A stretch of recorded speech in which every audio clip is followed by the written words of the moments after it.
Hi everyone, welcome back to some more Let's Play Eador Genesis New Horizons modded. In the last episode, we won the Shard, we defeated Beleth, and no sooner did we reach the Astral than Lashnar, I think that is the way you say his name. Yep, Lanashar, immediately threatened us, demanding that we kill all of the living creatures on our shard, or he would throw us into chaos, and then do so immediately afterwards. I decided that I would rather not do that, as we're playing Lotaeri as a good Astral Master, not necessarily as an evil one, and though Leshnar's purpose for this isn't necessarily evil, he just believes that it will weaken... There will be nothing here, I believe, for the demons to claim if no one is alive. If there is nothing here at all but rocks and dust. And I can respect that opinion, but I'm not going to do it. And so, well, here we are, defending our shard again. It has been a long time since we have seen this. Not since, I think, the 14th shard, when last we were squared off against Dogor, who invaded us. The shard looks a little different than what I remember it looking like. I thought we were down here originally, and I remember having to go up around a mountain to reach Dogor's forces in the center. I mention this because I thought that our shard was always the same whenever you defended your shard from an assault by an enemy, but that is apparently not the case, or at least it's been so long since I played the game, it is no longer the case for us on our shard. So let's talk about the bonuses that we have since we are defending our shard, in case you've never had to do this before. So, number one, we've gained all of the bonuses that we have unlocked at this point in our campaign, with some small exceptions. Our starting gold and gems is impacted by the total amount of gold and gems extra that we would normally be allowed to start with. We get it for free. Our income is also increased by the number of gold and gem income that we have unlocked so far on the shard through the campaign as well. We start with all of the gear that we have unlocked in our campaign as well. All of the buildings that we have unlocked, we start with. In this case, it is the altar, and I think the smith. We also start with any guard contracts that we have unlocked. We have a Knoll Gang. It's a powerful one, if I recall correctly. This is no pushover guard, but it is an evil guard, so I prefer not to use it if we could get away with not using it. If it looks like Leshnar's going to assault us, we will try to throw it down to prevent him from claiming such an easy victory. Although if he's marching toward us very early on, odds are we have lost anyway. We, as you can see everything on the shard. We know exactly where Lotaeri is located, and we can watch what he is doing every single turn, and gauge our own progress based upon how well he is doing. Finally, I think this is finally, we start with a random assortment of units that we have unlocked in the campaign as well. And this is the reason why I got rid of all of those evil units that we had unlocked, because I didn't want to see any of them here. That would be awful for us to start with them. They're cheap, but they're not very effective. I don't want kobolds or gnolls in my starting army, just because here on our shard, we are absolutely not going to play an evil starting hero at least. So I have been looking around at our starting situation, and it's an interesting one. We have hostiles around us. Orcs, barbarians times 2, times 3, and a halfling village. The halfling village has got a weapon store in it. So I usually try to grab a hero who can take advantage of the weapon stores that are around us, We don't start with any in our home province, but there being one here, I am very interested in potentially being able to purchase better gear. So this is leaning me towards starting with a warrior type hero, similar to Daros that we had on the last shard. We also have the income that we could purchase a second starting hero. We have just enough, I think, to do it. We'd be left over with a handful more gold. But we don't need to build any buildings to start to supply our armies with, because our heroes will be able to take the units in our garrison. Who I should be able to see it. Here they are. A fairy, 2 elves, a dwarf, another elf, and a mage. And my thoughts are 2 elves and a fairy to our warrior, the dwarf, the elf, and the, well, scholar to our scout will be the current plan, I think. And we just leave some sort of very low-costing militiamen in the province garrison to hold the fort, literally. We don't even need necessarily any starting shops built, because we're starting with a bardiche, which is a 2-handed weapon, but it's decent. Be better than whatever our warrior's starting with, most likely. A dwarven shield, a malachite amulet, and knight's boots. Very useful for a starting warrior. And our scout could start with a longbow, which is, I think, 1 greater range or 2 greater range in his starting bow, and I think 3 greater damage, and maybe even 1 more ammo than the common bow. So this is fantastic. We also have a Hat of Illusion and Cloak of Illusion, and when they're both worn, that's +3 total to range defense, and +4 more hit points. Could be useful to give it to our warrior, might also be useful to give it to our scout. I'm not quite sure who will get it yet. I do tend to split the treasure up to multiple heroes, because I like not playing favorites. It's awful, you should never do that, but I feel guilty. So you'll probably see me not playing favorites here. We do have a flag of defense, so a commander's most likely going to be our 3rd hero. If nothing else, than to take advantage of the fact we have that. It's a good banner. +1 defense and +1 range defense for every single person in the party, with +3 counterattack to him. Yeah, so that's my thought. Start with the warrior. We see what type of warrior we have gained. And if we start with defensive tactics, that would be amazing. Because with the starting chainmail we could purchase for him, he'd have a starting defense of 5 to ranged defense and melee defense. That would be... He would shrug off the vast majority of damage slung his way, and we could have him run around with his army tank things. I'm still not confident, by the way, Dennis, to solo warrior. It looks amazing, but I'm super nervous that I'm going to mess it up because I don't have any practice with it.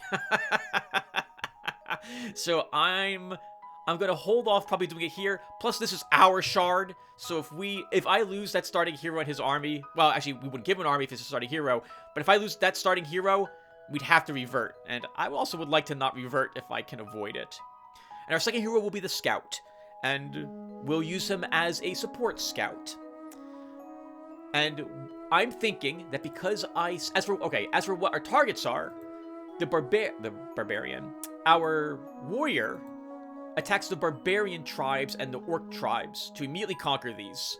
We absolutely want these under our control. Obviously, they're tier 1, and the fight should be good for him. Now, we have halflings close by, and I do see dark drow lands close by as well. While it would be neat to get the drow as allies, I do see metal in this tier 2 halfling province. And there's another halfling province down here with marble as a potential thing we could gain. So I'm thinking we grab the halflings as allies. This province and this province would join us for free if we get that, and that would give us starting metal rather easily. This iron we'd have to find. And this one would also join us for free if we can make it down there quick enough. Oh, but if the drow were to join us, we could get metal all the way over there. But that would be some time in acquiring it. So I think the plan will be to get the halflings as allies if we can. Or at least we'll get their quest, right? And if we don't find the number of brigands that we need, then we can go ahead and just, take over their lands if we feel we must. And I think we must do so, unfortunately, if we can't find the brigands rather quickly. The reason for this is because I feel like I am under the gun. We know well, we don't know, but I suspect Lotaeri has brought every single thing he can to this shard in an attempt to make it easy for him to win as well. And now what does he have? 8 gold and 4 gems for his starting province. And a decent amount of money in the surrounding lands. Not a lot of gems, though. The good news about seeing him is obviously I can, once again, gauge how well I'm doing based on how well he's doing. I need to make sure I'm faster than him. I need to meet him early. I need to be able to take tier 2 provinces before he does, for example. In any case, I'm doing a lot of babbling. So let me quickly save this because I like how the prep came out, and then I think we'll be good to start. Alright, guys. Let's go ahead and start this. So I guess the first thing we should do is hire our heroes. Based upon what skills they start with, that will help determine where I'm going. So, and if I can actually enact my plan with as little difficulty as possible. So let's start with our warrior. Welcome, Jared. Weapon Master 1 is what he starts with. So that is attack and counterattack. That's not defense, but that's okay. He'll do extra damage. Looks like he might have a decent weapon with him, too. He's starting with the skill Demon Destroyer. What does that do for you? Hunter of Demons 2. That's a very nice weapon. Battle Poleaxe? 6 attack, 2 counterattack. Well, okay, let me rephrase. It's a respectable weapon. It's nothing fantastic, but that means it's cheap to repair, which is acceptable to me. It's also slightly damaged. So we'll just go ahead and repair that now. It's much better, though, than his short sword would have been. So we'll give him the Malachite Amulet. We'll give him some good defense. We'll purchase some simple chainmail for him. He'll get the boots. We'll give him the Bardiche. He can always swap out if we need him to, or if we see some slave drivers. He could use this to help defeat all those stupid, annoying kobolds. We could give him the Hat of Illusion and Cloak of Illusion, but I'll give these to our scout. For his army, he will want that fairy, and he will take 2 elves with him.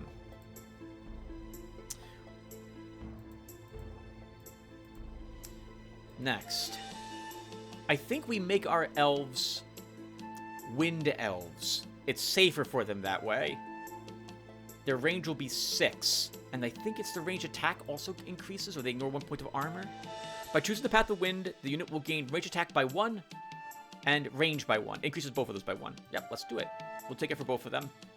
Normally I take fire. We will put the other elf with... We'll give him fire for... I was about to say Ilthin. It's not Ilthin. We have no idea what this hero's going to be yet.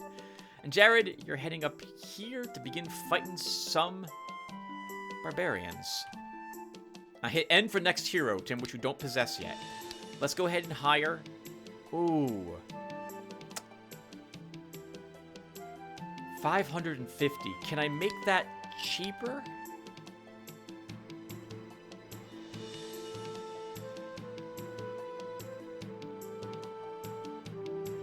No, I need a crystal power first. I don't want to wait a turn to do that, so we're not going to. I guess we'll build the tavern while I'm staring at the screen to unlock the crystal power. But we will spend the $500 to purchase a scout. Dinrig. Hello, Dinrig. You look like a Dinrig. You have Diplomacy 1. I don't know if I'm happy about that yet. I prefer having combat skills on a starting scout. Who I'm going to count Dinrig as. Instinctively, I almost sold those common arrows. I'm so glad I did not do that. Okay, holy crap, Tim. Alright, and I'm giving him the Cloak of Illusion because he might come under fire, and we don't have any armor for him at the moment. So this will help reduce the range damage he's going to take. It also counteracts the negative gems we would have each turn. Though we're still losing quite a bit of money, so we're going to have to try to get that back as fast as possible. What do you start with? For your passive. Trader. So he's going to get extra cash each turn. 10 extra gold. It could be worse. I guess that's acceptable.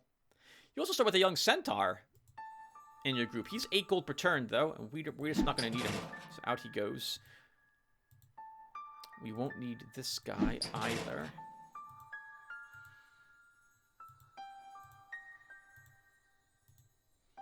And this elf can be Path of Fire. All right. There are our heroes all decked out. Losing 14 gold a turn, so we gotta try to make up for that. Let's go over here and get that starting quest from the halflings. We have brigands here and here. And then we have brigands outlaws as a tier 3 province, so we're probably gonna have to conquer the halflings. Is what's gonna happen. Okay, maybe we can get lucky and find more brigands around here, though. I'm always nervous about the halflings in New Horizons because there will be an attempt to overthrow your rule in the halfling land, even if they like you as a ruler. And it could be the Fellowship of the Ring that shows up to take that province back, and it really is indestructible to any army that's like lower than level. Well, you want at least a level 10 hero. Let's say that. Probably stronger than that to beat them. That Gandalf is really tough to defeat. Oh, by the way, everyone, I've never mentioned it, but if you would like a unit named after yourself, let me know here as well. What am I talking about? I don't know if you've ever known, but you can name your units. So here am I, Tim, the Scholar. Scholar Tim, rank 1. So if you have, like, a unit you would like to be, tell me, and I will try to name it after you. You will die horribly if you choose a tier 1 unit. Just to let you know, at some point, but I won't feel that bad for it because all my tier 1 units die at some point during the campaign. Alright, so I think we're done. Let's begin. Didn't want to see 4 of them. The hero Jared has entered the province of Swelling Lands. The barbarians who claim these lands to be theirs by right are sending an armed party to intercept. 4 enemies. Barbarian, shaman. So 3 barbarians, 2 shamans. Let's attack. Well, the good news is that we'll kill that shaman instantly.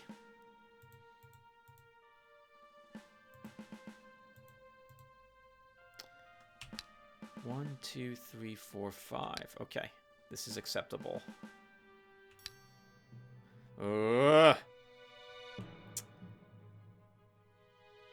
Darius, you can't take 2 hits.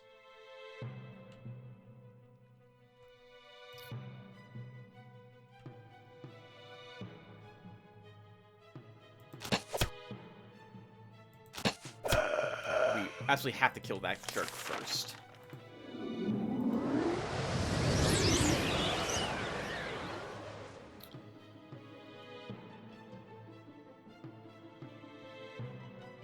Could swing him up here to take a... Well, I could move him here, too, to take a single hit. He would take 5 damage from the barbarians. If I move him down here, I'm a little worried the barbarians will give chase to the elves and kill them too quickly, and I don't want that to happen. We can't kill a barbarian with Daros instantly either, so attacking one and just making it mad would be a bad idea to start. Could also not take any hits and just move him back. They'd move 1, 2, 1, 2. They'd be threatening this elf. But we can use haste on him to get him away. Let's move you here at the moment, Jared. Okay, so let's put haste on you.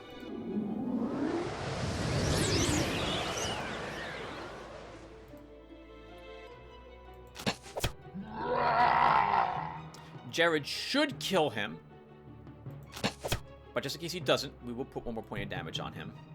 Now, I probably should actually move Jared away and kill that one with ranged attacks. But I think we'll be okay.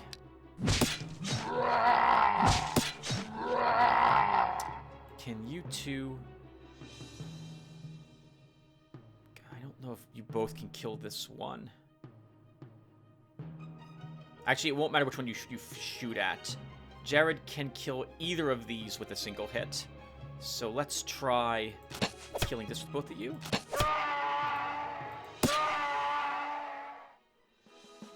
Very good. And you leveled up. I keep wanting to call him Daros. You leveled up, Jared. Well done. +1 health. And... we have an okay weapon at this moment. I feel like we need more survivability. So let's grab Constitution +1 for each. So first off, he gained health. And by the way, I looked this up recently on the Eadorpedia. Health +1 doesn't just mean he gains 1 health point. It means that his health stat increases by 1. This improves your hero's hit points, stamina, and morale, and has a greater effect, I believe, for warriors and other classes. We'll grab Constitution for more hit points and stamina. The hero Dinrig has entered the province of Distant Mine. Well-groomed fields and tidy vegetable gardens indicate that the halflings live here. Soon a group of militant locals blocks your party's path. 5 enemies, halfling, herbalist, and bard. Let's negotiate. Leader of the halfling warrior speaks. Well, well, well. If it ain't an uninvited guest. Do you come for war or peace? For peace. Well, if you come for peace, be off now. We had a little talk with ye. But I won't invite ye for dinner. A beanpole like yourself will scare away the whole village. Good riddance then, my good man. I offer you an alliance. Pfft. Was such a thing ever heard before? Them beanpoles offering us an alliance. Looks like you're in big trouble then if you come to ask us for help. To tell the truth, though, we ain't been living in no clover neither lately. What happened? These days, thieves are thick on the ground here. They grab all they can lay their hands on, I tell ye. But that's only half the trouble. The worst thing's them brigands setting upon our traders, cutting people up like a piece of cake. If you chill their hot blood down a bit, then we form an alliance with ye and have a lavish feast too. Just go through to the lands around here and drive them brigands out. As soon as you've killed 12 men, you can come back here. No problem. 12 brigands. 12 brigands is a problem. That's a lot of brigands. There aren't 12 brigands in the Bandit Horde and the Ancient Ruins. There might be 6. I was hoping we might get a quest to kill 8 or possibly 10, but 12's a lot of brigands. And it looks like our enemy has taken his first province, and he's hired a single scout to start. Now, this might have been a big mistake, hiring 2 heroes right at the beginning, but I've never done it before. We're going to try it. See how well this works. Let's build that Crystal of Power. And Dinrig, you're going into it to grab the quest, since you'll be killing brigands anyway, and we can hope that the crystal gives you brigands to kill as well. Jared, what's here? No brigands are here. Okay. So let's send you here next then.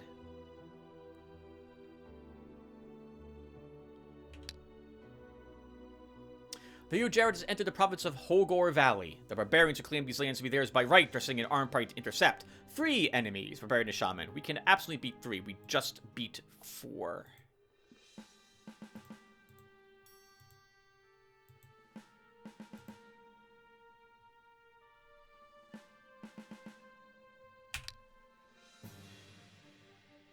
One, 2. Okay, so that shaman is as good as dead.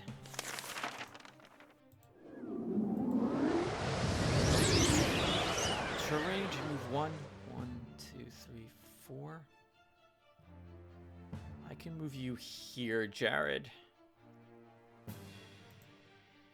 I kind of want him to take the hill for extra defense against these guys. I think he can take... well, we'll see.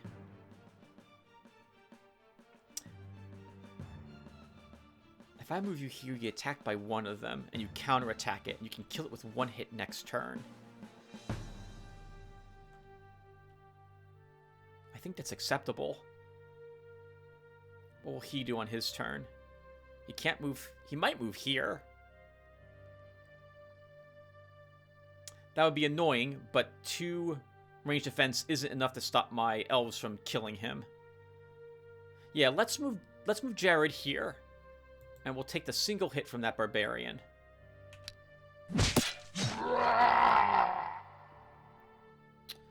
Okay, and you should kill him if you roll decently well. You did not.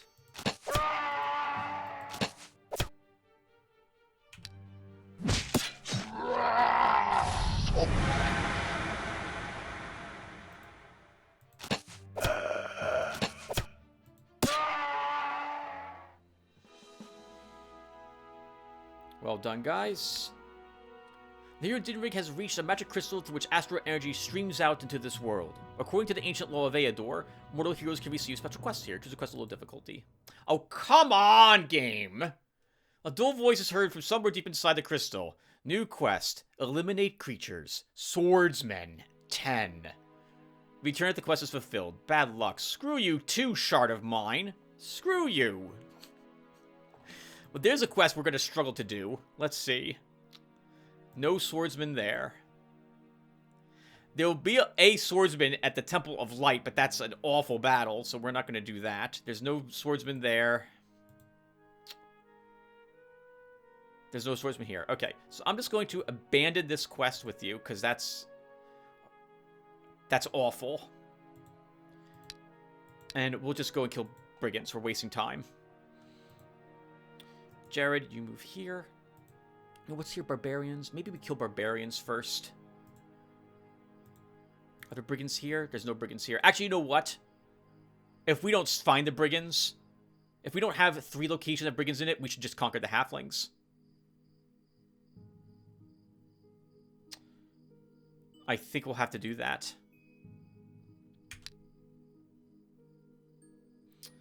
Can I afford a building? We can at least afford the granary. The hero Jared has entered the province of Honey Meadows. A band of orcs is rushing in his direction. 3 enemies, Bugbear, Orc, and Ghost Whisperer. We will absolutely slaughter this group. We are a little hurt with Jared. He has been getting beat up, but I think we'll be okay.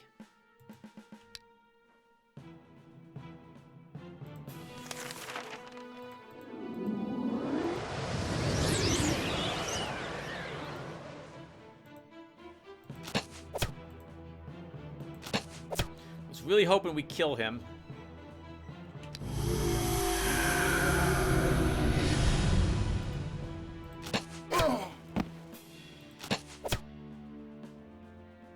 We're gonna dance around. Oh, 1, 2. Okay. We're gonna dance around a little bit.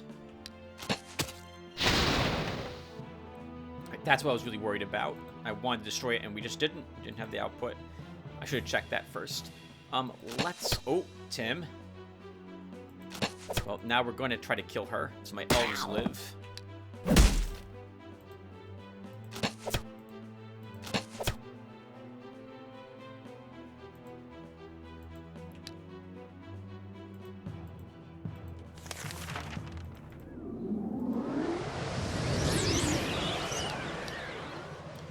These guys had magic resistance. Why did they take so much damage from that? That's a bit silly. Must be a spread of damage. We're just getting super unlucky with the things that are happening to us on the shard so far. +1 command, and we will grab Armor Master. +1 defense, +1 range defense.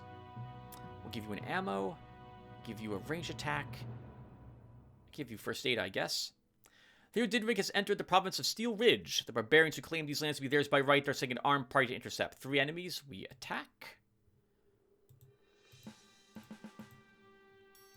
How do I want to do this?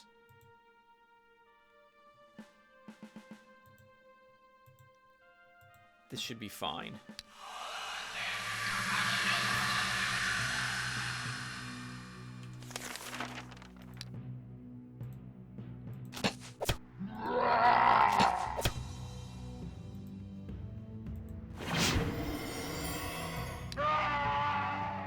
Right? We set things on fire when we hit them.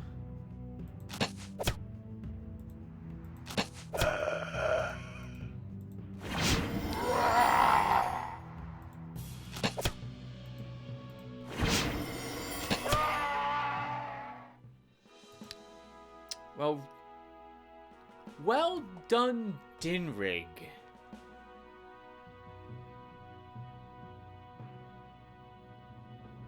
+1 command, and he's gained a chance to get diplomacy 2nd rank. If we get the 3rd rank, we don't have to kill brigands to have the halflings join us, I think. Maybe 3 diplomacy could also get us in good with the drow. Let's take diplomacy 2. A tree bearing gold coins has grown in the province of Steel Ridge overnight. Legend has it that this tree is sacred and is strictly forbidden to pick its fruit. I forbid anyone to pick these coins! The fruits of the golden tree increase income from the province of Steel Ridge by 2 gold per day. Excellent. That was a province we just took. We could abandon the halfling's quest and get this halfling's quest instead. Maybe they'd offer me less brigands to kill. Because there's no brigands here. And there's no brigands here. Okay. This sucks.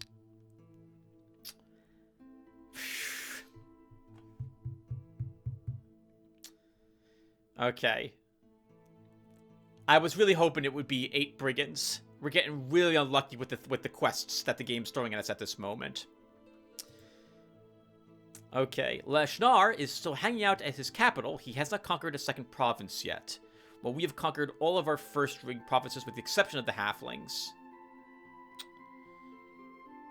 We gained command on both Dinrig and Jared. Jared should head back home. And we should probably... Well, if I get the halflings as allies, I'll gain their healers, so I won't need these healers. Earning 10 gold per turn and 1 gem. It's so little. But I think Jared needs to go back anyway. Oh, his gear's acceptable. It's not in any real... It hasn't really been damaged. But I would not mind having another unit with him. But I guess I don't need it. So, okay, you know what? We don't need it. Let's fight the, Why did you guys regenerate, by the way? Do you have... Oh, you both have first aid already. I did not notice that. So since they have first aid, they will heal their wounds faster after combat is over. So I guess we'll just stay here, Jared. You'll do a battle against some orcs. Dinrig. Do I get the drow quest with you? Or do we instead fight something? I've never gotten the drow quest before, so I would like to know what it is, but on that same note, we're fighting for our shard. Our campaign is on the line here, and I feel like I really should stick with the things I'm used to doing, rather than taking chances on things that might not pan out for us. I guess worst case scenario, if they kill Dinrig, we just revert.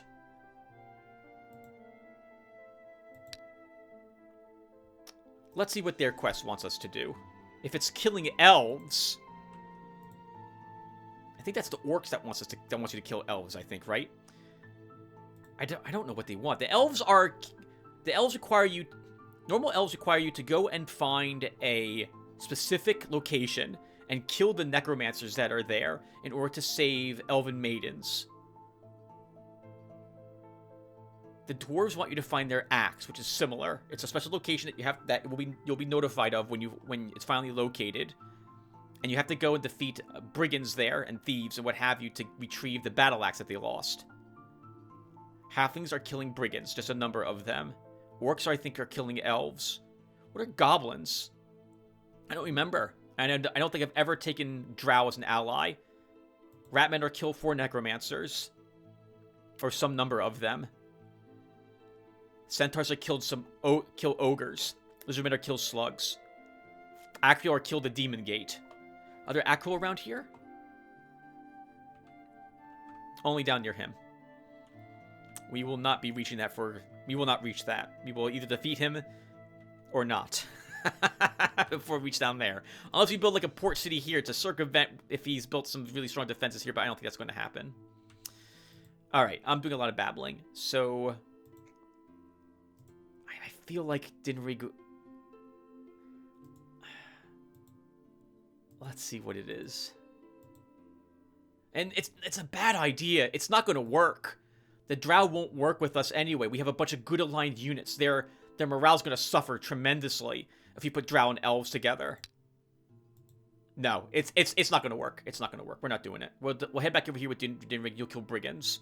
We'll see how many we can kill.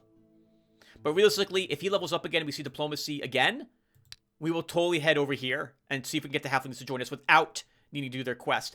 I've never done any of the Alliance quests without completing their quest. Like, I'm sorry. I've never gotten an ally to join with me without completing their quest. So this would be the first time I'm ever seeing that, if it's possible. We should build something. If I build the show booth, that unlocks the gaming house, so we will do that. Actually, we can't do that. Can I? We can do that.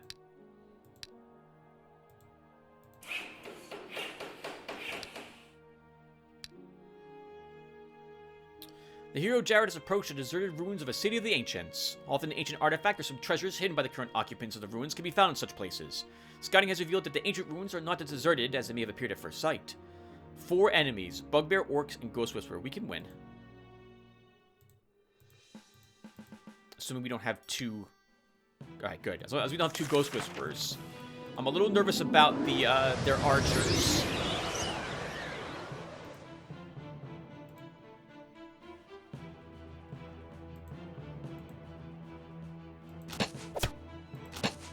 I... 6, 13 damage, 14 life. Just wasn't lucky enough.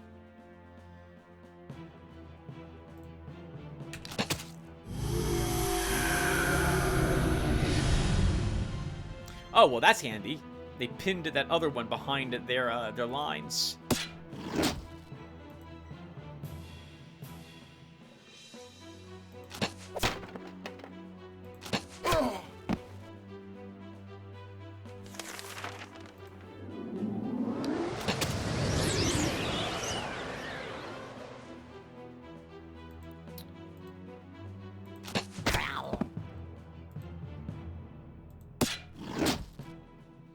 Doing this battle wrong. The Elves should be firing first so that our hero can get the lion's share of the experience points.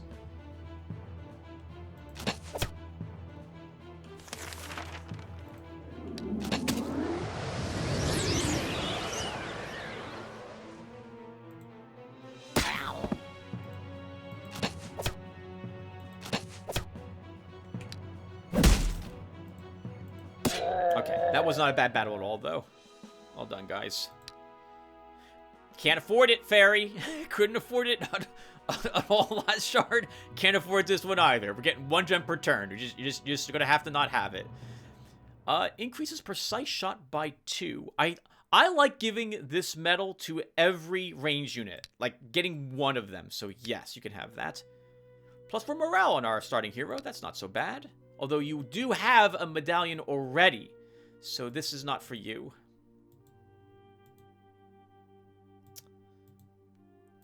That was an easy battle. We should do another easy battle. Let's fight some undead. Dinrig, let's repair your equipment. As long as you're here, you can grab a slinger. This is why I held on to them as well, rather than just get rid of them. In case you were wondering, like, Tim, why are you holding on to those slingers? You have an amazing army. Well, I knew I wasn't going to have another building to build units with for a little bit, because I'm not sure what other units I want. We probably should bring the Brotherhood of Light with us, but if we could get the Halflings as allies, it would be really useful to not have bought this when they have their own healers. Let's take the gaming house, and we'll be aiming for the inn or... Oh, well, if I want the pottery... Oh, if I want the pottery, I need to build a workshop. Okay. Which actually would be a good idea, because Dinrig needs some armor. Let's have you fight some brigands, Dinrig. How is our opponent doing? He is still hanging out down south.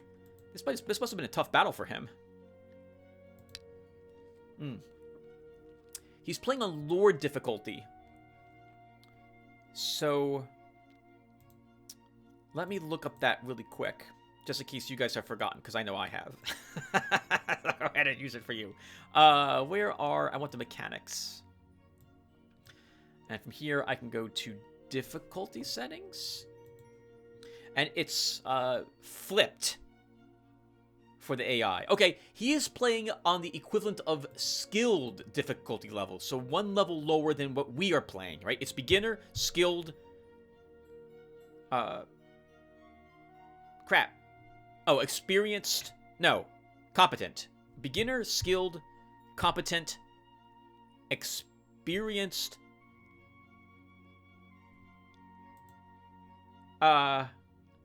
Master? Lord, Overlord, I believe are the difficulty set levels. But he's not playing on this hard difficulty level. He's playing on an easier one. It's flipped for the AI. I'm sorry. I'm repeating myself. Let's move on. All right, so Jared, you're entering an ancient crypt to fight some undead. We are kind of really lucky we started with a decent weapon. That battle pole-axe is a lot better than the short sword would have been for Jared. And doing your anti-banner horde. I feel like I should also build the library so we can at least have some magic spells.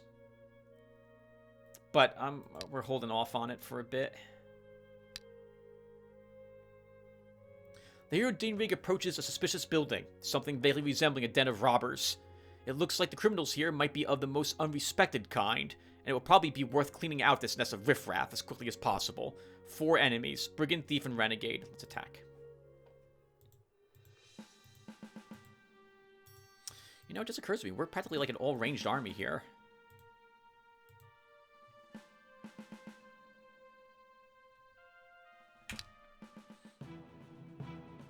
Okay, we gotta kill this first.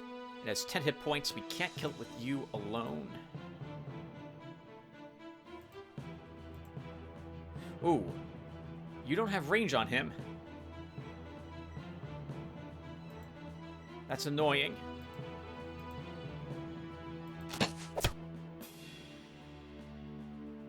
He won't kill you, but that wound will suck.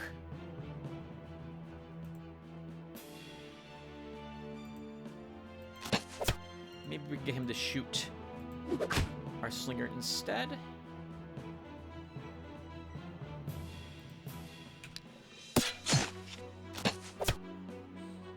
Sorry, slinger, but you're serving a great purpose there.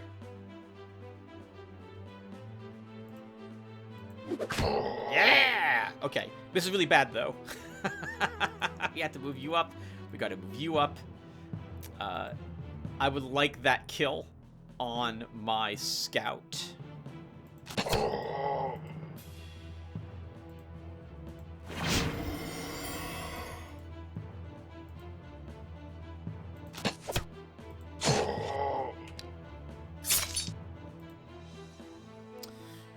Remember, Tim, if you hit him, he gains extra range defense.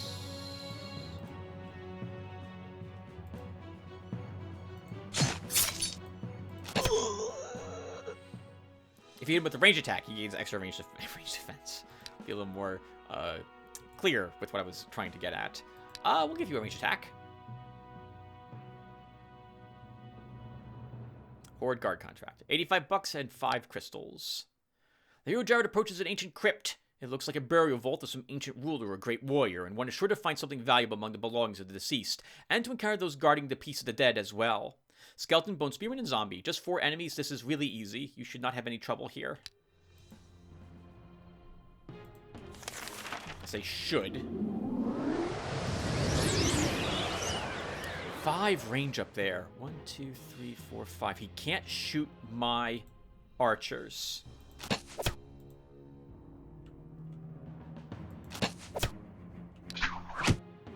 Okay, that's acceptable.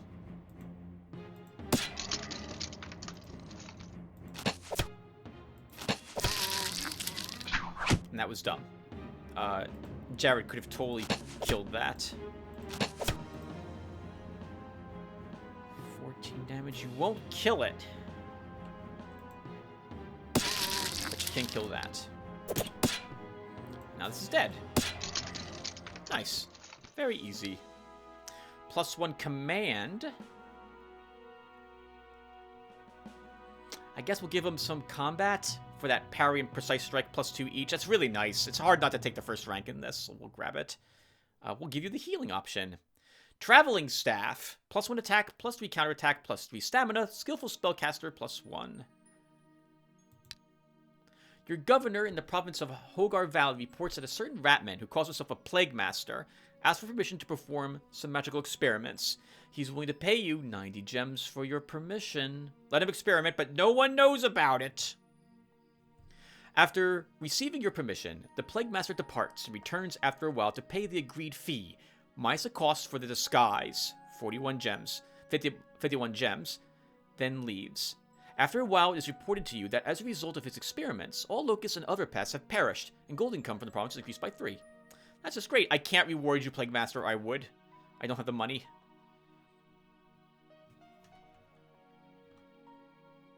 He has now taken a second province down here.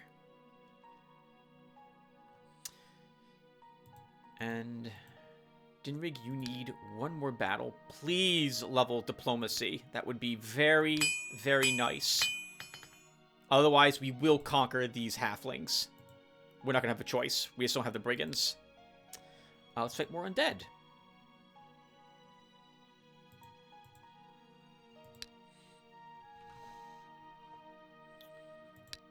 As for buildings, we'll build the inn.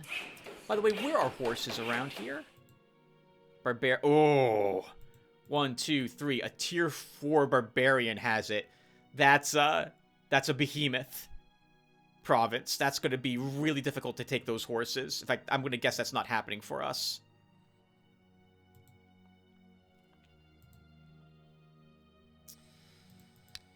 Alright. Yeah, we're just going to enter the ancient ruins. Oh, I built what I said I was going to build. Now I should build pubs. To give me more income. The hero Damon has approached the deserted ruins of a city of the ancients. Often the ancient artifact or some treasures hidden by the current occupants of the ruins can be found in such places. Scouting as we feel the ancient ruins. Another story is if I feel at first sight. So I bought some 0-calorie Coke soda. I'm trying to stop drinking Coke Cherry Zero because it's got like there's stuff in it that you shouldn't drink, let's say, and because occasionally it gives me anxiety. But I don't like the taste of any of the other Zero soda picked up. So this soda is 0-calorie soda, and it's ginger root beer. And I think if it was just root beer, I'd like it, but the ginger's a bit too much for me. We've done this battle before, only now we have a lot more hills with us. Let's think here. So let's do this.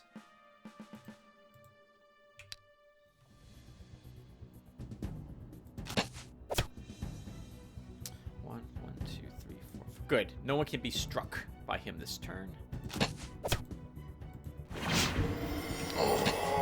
Oh, I said the dwarf, but the dwarf won't take any damage from him, so that's acceptable.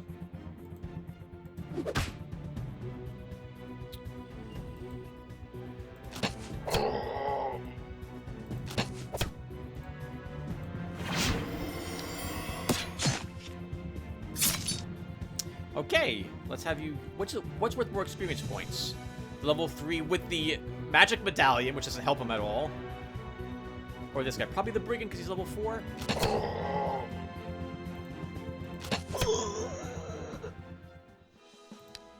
Yes! Diplomacy rank 3. Okay, let's grab this. Increases rewards for completing quests and winning arena battles. Decreases prices in province stores and guard barbary costs. Provides more opportunities and negotiations. We will absolutely take this. We give you a range attack. Oh, what's your resistance? 3? Let's give you more resistance. You can get a hit point. Not a lot of money or gems, but that was an easy battle. While searching for treasures, the hero Jared has approached an ancient temple. This old shrine only seemed abandoned from afar. Its guards have noticed an invited guest and are preparing for a battle. Skeleton, bone spearman, and zombie for them. We just did this battle. This should go, hopefully, just as easily. Hopefully more easily, if I can... It's a little better.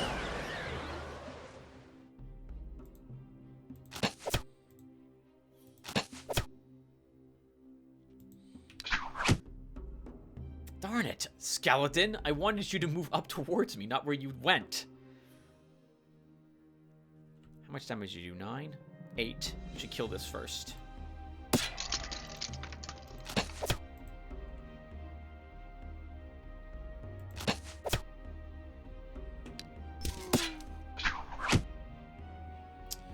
Okay, so you move here and kill it. I guess we'll shoot this down.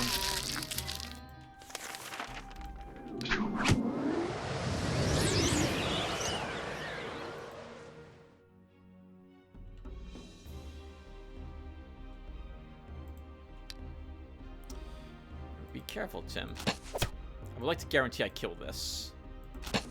There we go.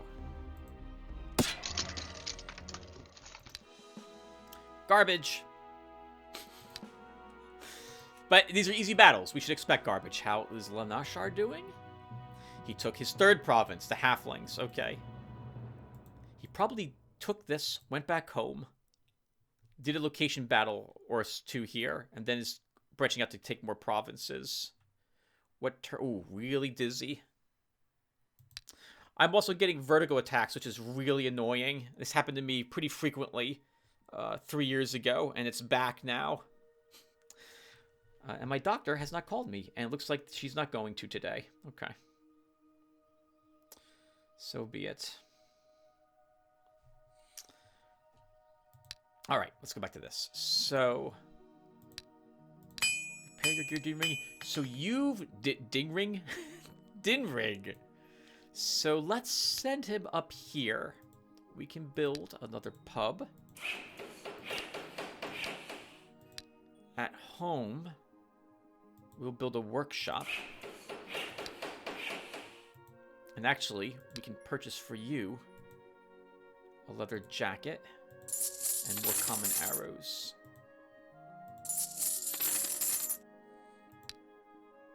Technically, I guess you should have this with you, too. The longbow. So those brigands were helpful in the end. It allowed him to level up to level 2, which has given him Diplomacy 3. And thankfully, the longbow we started with made up for his lack of combat skills. He's got a good army, too, which is helpful. Now, I've never done this before, and I'm under the impression they'll just join me. But if that's not the case, this is going to get very interesting. And we might have to revert if it's not as easy as I think it is. I think a 3 diplomacy will get the halflings to join me. It might require 4, in which case we wasted those picks. So hopefully it is 3. We might be able to kill the fanatics with Jared, but that will be a difficult battle. So I think we send you back here, Jared, now. We pick up 2 new units with you. And then we'll send you back out. Also repair your equipment. Oh! I might have had to abandon the quest first. Let's see. The hero Demon has entered the province of Distant Mine. Well-groomed fields and tiny vegetable gardens indicate that halflings live here.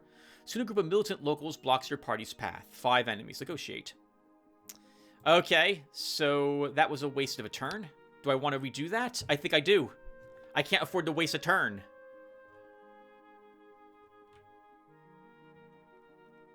That's really kind of dumb, too, but I feel like I can't waste a turn. So... God, do I really revert for this? I think I do. Into the past. Okay, so... we have to abandon the quest first. And now we get those options again. And Jared goes over here. Did I build the same things? I did. Okay, so it's at the end of the turns when it saved it. Negotiate. The leader of the Halfling Warrior speaks. Well, well, well. If it ain't the... Weren't you here before? Yes. Well, if you come for peace still, we need that alliance completed. Well, do you? Well, yes. Well, join us then. My master will guard you. Protect, you say? What can a tall fella like yourself do to help us? 'Twould be nice, of course. Paying for protection tax is better than fighting. Here's the deal, though, stranger. You gotta prove yourself if you seek to win our trust. Oh, interesting. Okay. And how can we do that? By showing us your sporty nature, of course. We'll play Find the Ring. There's a rabbit mound nearby with lots of mink roaming about. One of them's got a ring on it. All you gotta do is find the ring before one of us does. Give the ring to this fellow. The short one points to a chubby halfling sitting on a barrel. And then you win. Why not? Let's take a look. Many halflings step forward to participate in this little contest. Among this crowd sits a particular cloaked, bald halfling. Something sparkles around his neck. Upon further examination, it becomes clear that this is an artifact used to track trinkets. Damn cheater. Your thoughts are suddenly distracted by a loud whistle, followed by a large crowd of halflings rushing past you, searching desperately for their reward. Invoke the Find Treasure spell. Observers in the crowd of spectators suddenly spring up. The elder halfling rushes towards the hero. That's a neat little trick you got there, stranger. Too bad you won't get away with it. If you ain't gonna play fair, then you can't win. I'll leave, but I return, you'll regret this. I'm gonna revert in the past again, and over and over and over again, until I can just get this done. There must be a way to do it. And I think that's chance related. So we negotiate for peace. All this so I don't have to deal with the uprising. Offer you an alliance. I'll guard you. Man, with 3 points in diplomacy, they should just join us, for crying out loud, instead of having this nonsense here. That was 3 level up picks that we had to take for just this purpose. Come on, game. How can we do that? Why not? Let's take a look. Find treasure spell. The spell succeeds. There. Okay, so it is just a random chance. And no one seems to notice your trick. You locate one particular hole with a faint glow inside. It takes little effort for you to obtain the ring afterwards. Now, where's that fat little git? The bald cloaked halfling's eyes flash an ice cold glare as he sprints towards you. Surprised by your swaggering little opponent, you manage to snatch the ring in time before he reaches you. As a last-second thought, you stick another ring on your finger as a distraction. The little one tries to rob you, to the point of gnawing on your finger. Oh, it's Gollum. Is that what this is? This is Gollum? Shove his head to the nearest hole. You've conquered all the obstacles and finally brought the ring to the chubby halfling. After receiving the ring, he begins to tell you of a tale of a brave halfling who saved his village from a horrible bandit called Sarugon. This halfling went to one of the caves in search of treasure, where he found a large, crudely made golden ring of orcish origin. It was actually a knuckle. Scratched onto this ring were the words, "Won this, beat that." Continue. When the halfling showed the ring to Sarugon, greed overtook the bandit. The halfling threw the ring into the deep well before the bandits could pry it up from him. At first, this avaricious bandit drowned his entire band by sending them down to fetch the ring. Then he went down himself, drowning in the process. After finishing the story, the chubby halfling declares you the winner and proclaims that the village shall swear fealty to you. It was fun. It wasn't fun. That's annoying. That was 2 reversions. God! So much for points. At least we'll win. Alright, and now we have them as allies. So we can just move Dinrig right into this province and gain that medal for free. Let's also purchase the Halfling Quarter. Allows recruiting halflings and herbalists. Allows to perform the ritual of pacification. And now that we have them, first off, we don't need the short staff. This is for a future hero. This is for probably Dinrig. I'm probably going to build the Sphere of Winds. So I guess we should hold on to that, though, Tim. Anyway, just in case. This is potentially for a future hero. Actually, we'll just go sell the dagger. I don't care. Let's repair our equipment. And now we can hire a healer. And I guess we'll hire a slinger.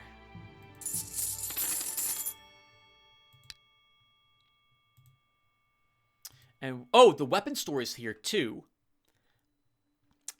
There also is an undead deposit guarded by just undead. You know what? Well, no. We should move here immediately to gain these guys as allies. It'll be a tier 2 province we gain, and we gain free iron. Well, then again, Tim, you're right here. If those undead are just weak undead, Dinrig can do that battle right now. And get a little bit of loot for it. No. The plan was to take this province quickly, and it's 16 gems, 1 gold, 16 gold, 1 gem per turn. So it'll be worth taking. And he took the forest province again. Okay. Jared, what are we doing with you now that you have a full army? So I guess we could have him get the crystal quest while he's here. We also just sub the crystal to him. How expensive is it?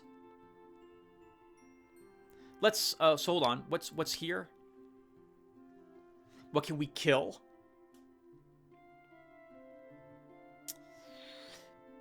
We can kill the demonologist. And since he is Hunter of Demons, he'll do more damage to them too. I think that's acceptable.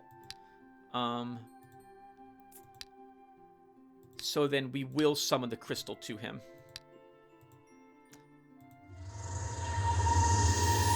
And it's just swordsman again. So. Alright, let's end the turn. Save it up for later. Leader of the Halfling Warrior speaks. Welcome, dear guest. Now see to the tables, and we're going to celebrate our join to your country. Alright, I'll go have fun at the feast. The hero Jared has approached the deserted ruins of a city of the ancients. Often an ancient artifact or some kind of treasures hidden by the current occupants of the ruins can be found in such places. Scouting has revealed that the ancient ruins are not as deserted as they might have seemed at first sight. Imps, spawns, and demonologists, we can win. But we gotta be careful. We gotta be careful.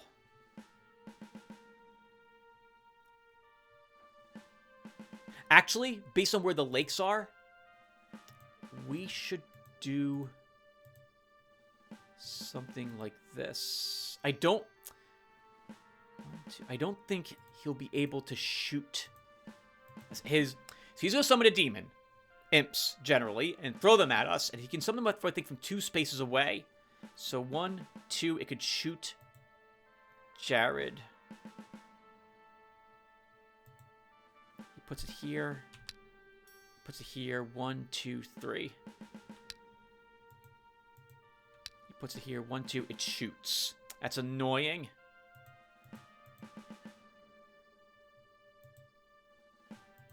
I think you have to do... You do this anyway, Tim.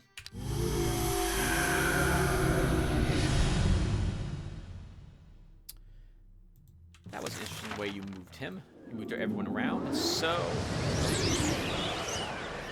I care about... Okay, I need to kill these shooters first. They're fast, they fly, they're annoying. They also have good range defense, though.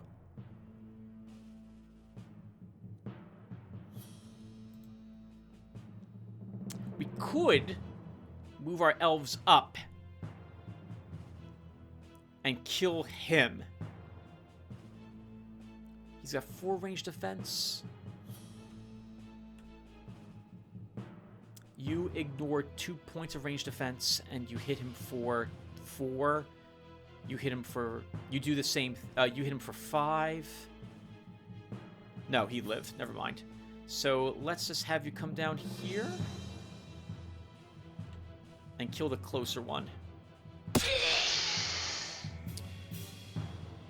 I kind of need to kill that. Wonderful.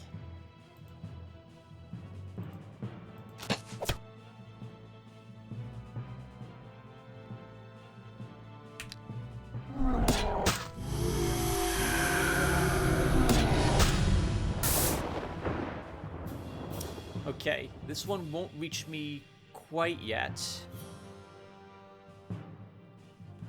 6 damage, 8 damage, 7 damage. We have to kill that.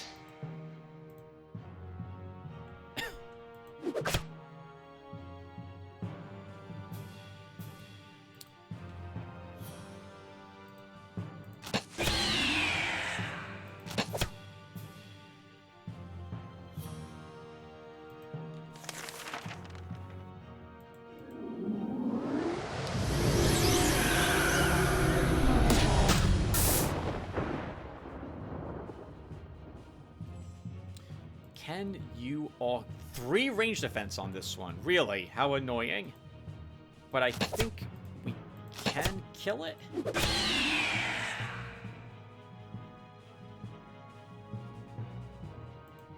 Oh! That was a mistake! Oh no! Well, I think we just lost our healer.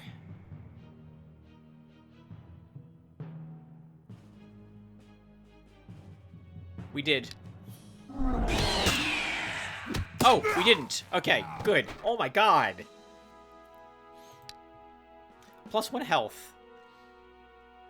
We have Armor Master 2 here. More resistance could also be useful to him, but we'll grab Armor Master. We see that the enemy hero is a scout, which means range attacks, so we're going to want some extra range defense. You've gained a level, Elf. Let's give you some more resistance. You've gained a level. We'll give you another range attack. Plus 5 hit point plate gloves. It's not terrible for the battle we did, I guess.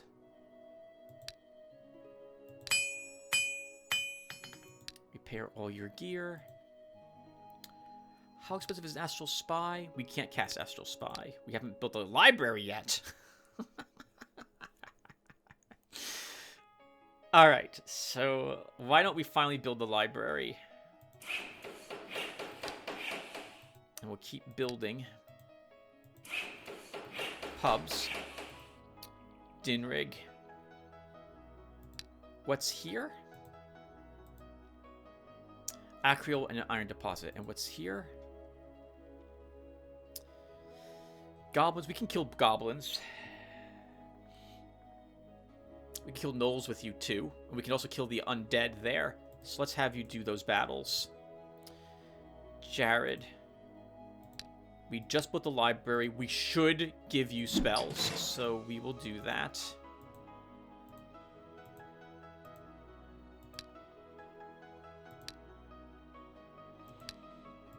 And is there anything here you can kill?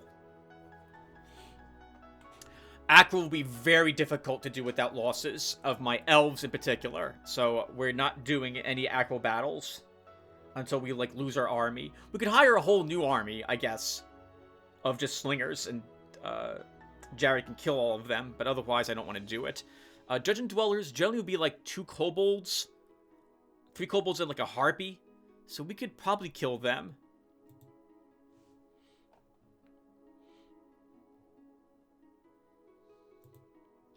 Savage Wood, Magical Forest, Land of the Dead.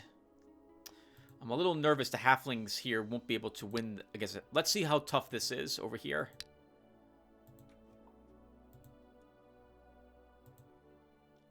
Oh, it's a decently strong army. And this makes me really glad that we did what we did to get the halflings to join us. Now seeing what defense they had here.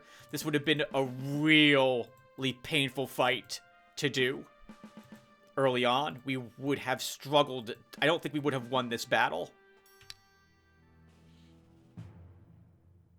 I think it has flying, doesn't it? I forgot you guys do so much, Uh-oh. Is this thing gonna win? Is this thing gonna win? Oh no! It might win.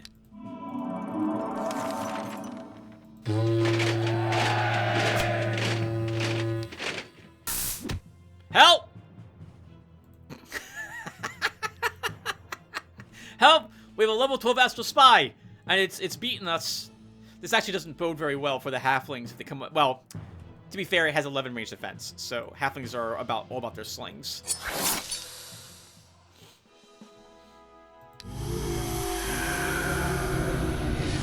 This will be the 5 defenders, though, they had earlier in that province.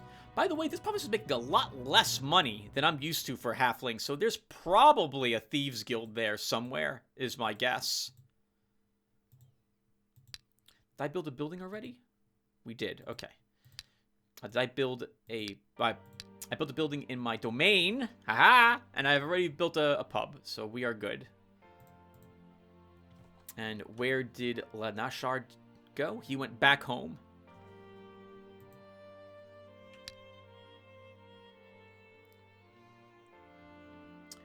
The hero Jared has reached the entrance to a huge underground cave. It looks like there's something hidden. Judging by the tracks, drilling operations were performed here recently, but it's not clear who occupies the cave now. Suddenly you hear skittering noises. They seem to be coming closer. Kobolds and harpies. I think there's 3 kobolds and 1 harpy here.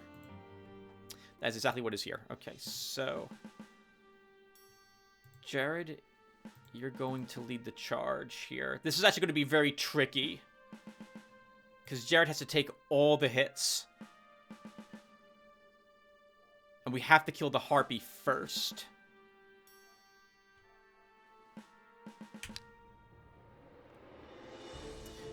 So these guys, so these are not kobold slaves. These are kobolds. They look like elves, now that I think about it. I think they're rat men. Their snouts make them look like Alf from the 80s, that one sitcom. Anyway, they all have forced march, so don't be... They have an attack range of 3. Is that right? 4? 4. 1, 2, 3, and then they can attack. 1, 2, 3, and then they can attack. So right now, my elves are safe.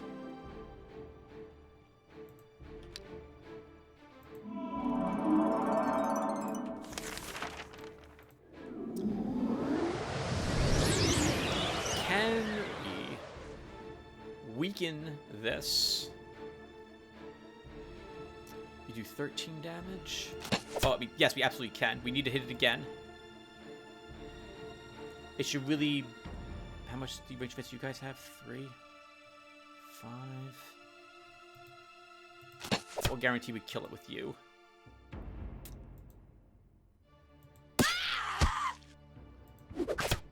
Flying steals ammunition, which lowers people's... That's what happened. That's, by the way, where the Astral Spy did so much morale damage. It was stealing ammo from those people, which causes morale loss.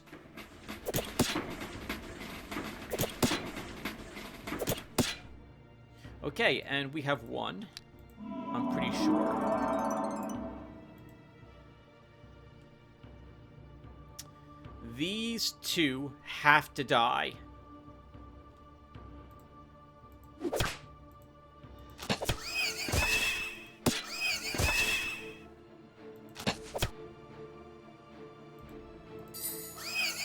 Yeah! Tim, remembering to use the fairy. Walk up and shoot something with her magic blast. Well done. And Jared's leveled up again. +1 command. You know, I'm tempted to take athletics, but we do need more damage. Let's take... I do like taking athletics to rank 3 for that +1 speed.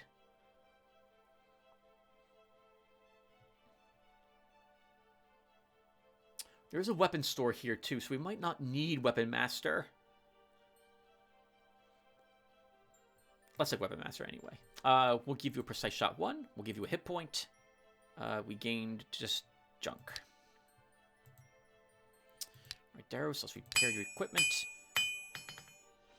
Actually, I don't know why I did that, because we're not going to need that. We're not going to... I guess we should hold on to the Blessed Scroll at the moment. Dinrig, you're heading in to fight the undead. We will build another pub.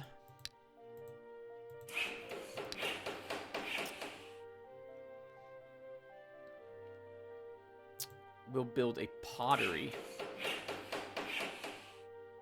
for the +4 income, and let's just build granaries. And he is now back at his domain, probably doing location battles. Are we strong enough to do tier 2 provinces with you, Jared? I don't think so.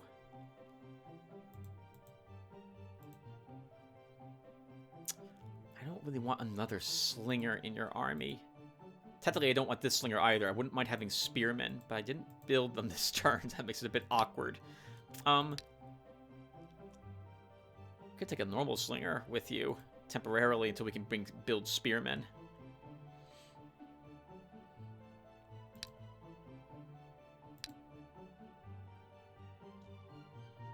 Let's do that. What else can you do here? Anything else? Knightly Order will have a knight, and we just can't get through its armor. So that's not a battle I think we can do. Battle mages might be 1 sorcerer, like 3 or 4 shamans. Since we don't have that much resistance on Jared, that's not a battle I want to do.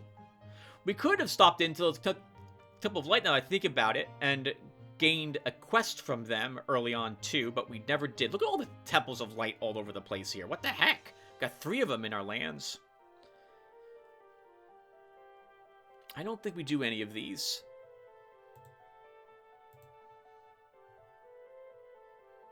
We can kill swamp creatures. There'll be a basilisk slug and a dragonfly. Gargoyles will be annoying. We'll take losses if we fight even 2 of them. Can I kill slugs with this army? 3 slugs? Possibly. Be a tough fight, though. They'll have hills, but so will we. We can give that a try. Let's send you over here, Jared.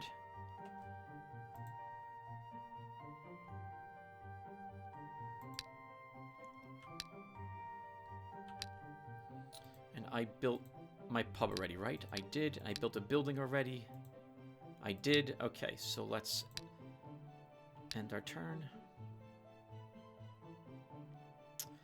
Here Dinwick has reached an iron deposit. Unfortunately, he is not the first to have found it. A group of undead are guarding it nearby. What the heck? Attack!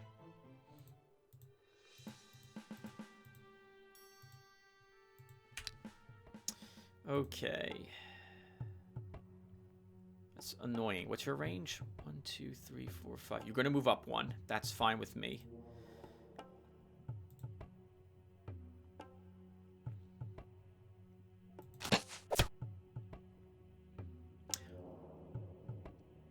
I want my fire elf and my scholar to shoot skeletons. Oh, me, actually. Tim, the scholar, to shoot skeletons, since they can do burning damage to it and what have you. Magic damage to skeletons is actually pretty decent, as you can see. 1, 2, 3, 4, 5. We can now hit this dwarf. That will burn you a little bit, and we can kill you with him next turn, I hope. Or pour even more fire on you. Let me make sure of this. It's a range 5. 1, 2, 3, 4, 5. You have 6 range defense. So odds are you won't take any damage. Let's give you a hill.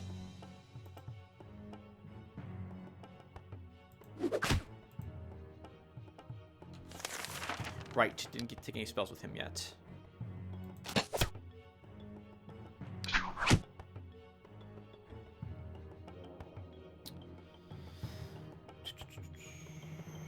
How much damage you do? 7?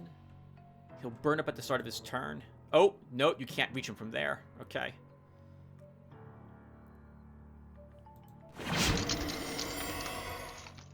We kind of need to kill this next.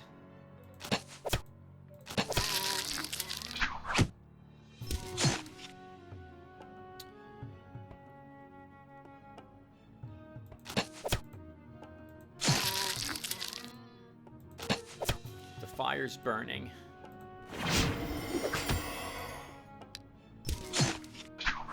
This is kind of fun. I haven't used like an entirely ranged army in a long time.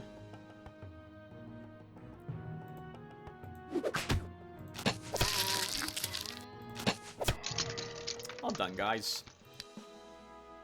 +1 health.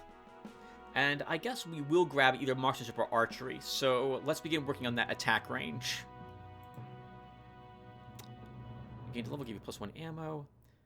Your spies report that some commoner in the province of Honey Meadows has found some magic jewelry and is now keeping it in his home. According to the law, everything found on your land is your property. Well, we'll pay for the jewelry, 50 bucks. This is a merchant's ring, I think. As you have ordered, the find is delivered to your treasury. Gold income. Oh, not bad. Not bad.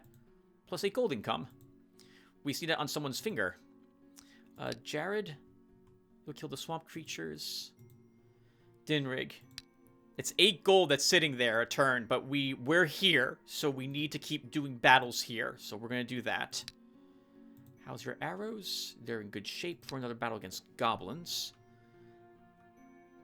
He is fighting more things here.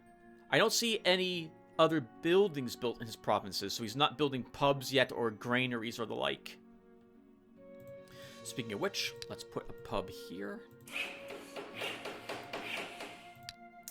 And at home, since now we have metal, we should build a digger's guild so we can build mines.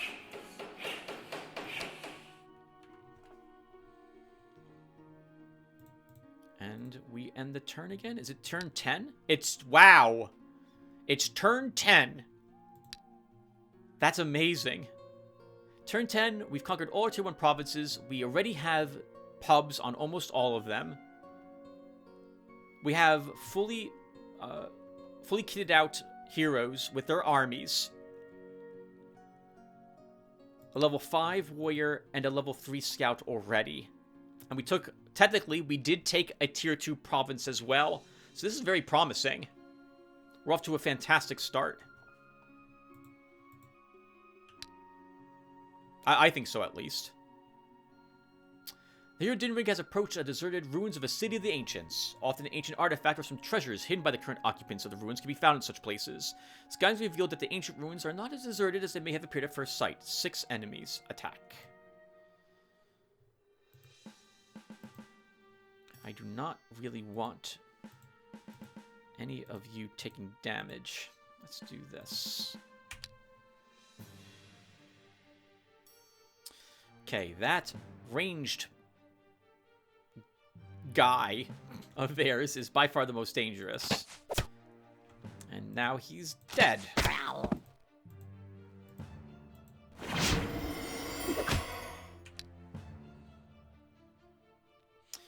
You can move up. Actually, we can keep you here, Mr. Dwarf. We can move you up 1. Let's see. 7 hit points left. I think we might. Nope. Might kill him. Nope.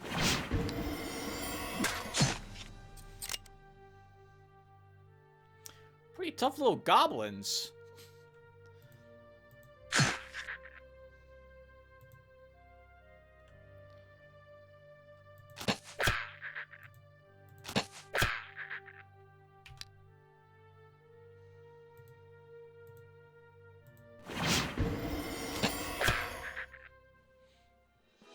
Good job, guys. 12 bucks. Stamina. Precise shot medal. You don't have one yet. There you go. Parry. I love giving parry to my dwarves, so you will take this. Reduce the damage you take by 1 point. First attack. 56 gold, 4 gems. The hero Jared has reached the entrance to some old and abandoned sewers that are even flooded in some places. It is so dilapidated that even ratmen don't want to live here. Something does, however, judging by the sounds that echo through the tunnels. After the darkness, the local residents reveal themselves. 3 enemies, a basilisk, a swamp dragonfly, and a giant slug. This is what I thought was going to be here. Let's kill it. That's a lot of hills. Can we get them to spawn down here? Because that would be better for us.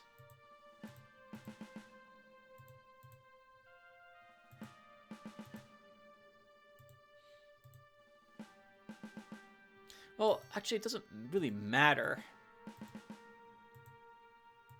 You'll have range 7 on these hills. 1, 2, 3, 4, 5, 6, 7. 1, 2, 3, 4, 5, 6, 7.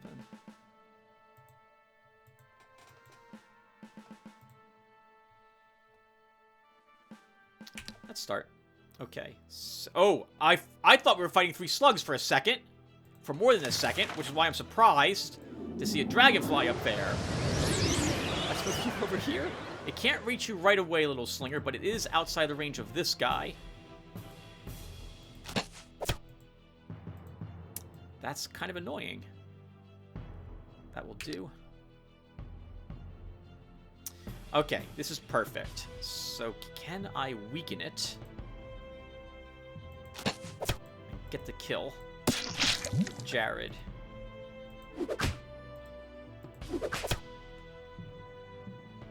Oh, that's interesting. I only right now realize that the halfling slingers have, like, ignore 1 armor. And our normal slingers have stunning shot. Interesting.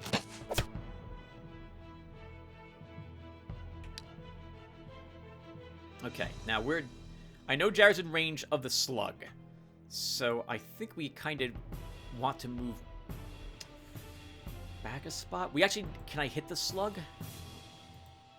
Only with some of my units. I need the slug to get a little closer. So I think we'll start withdrawing from this hillside.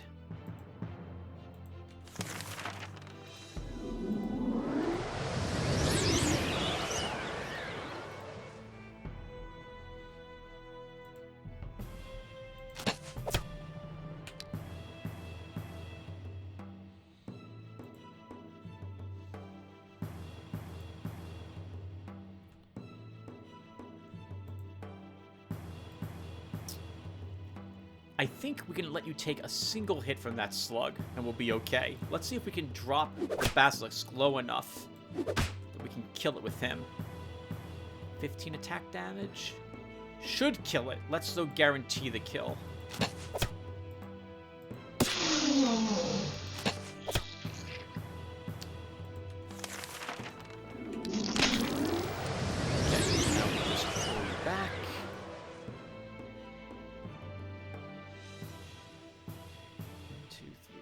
Have you be there.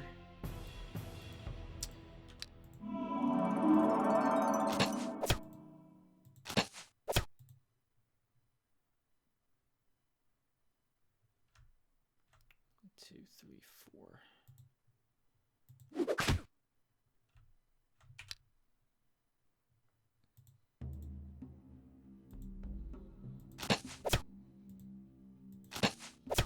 So dizzy. Oh, you have range to him. I didn't think you would there. Okay, because I didn't check. I should have. Which of you elves wants to get the kill? Let's give it to this one.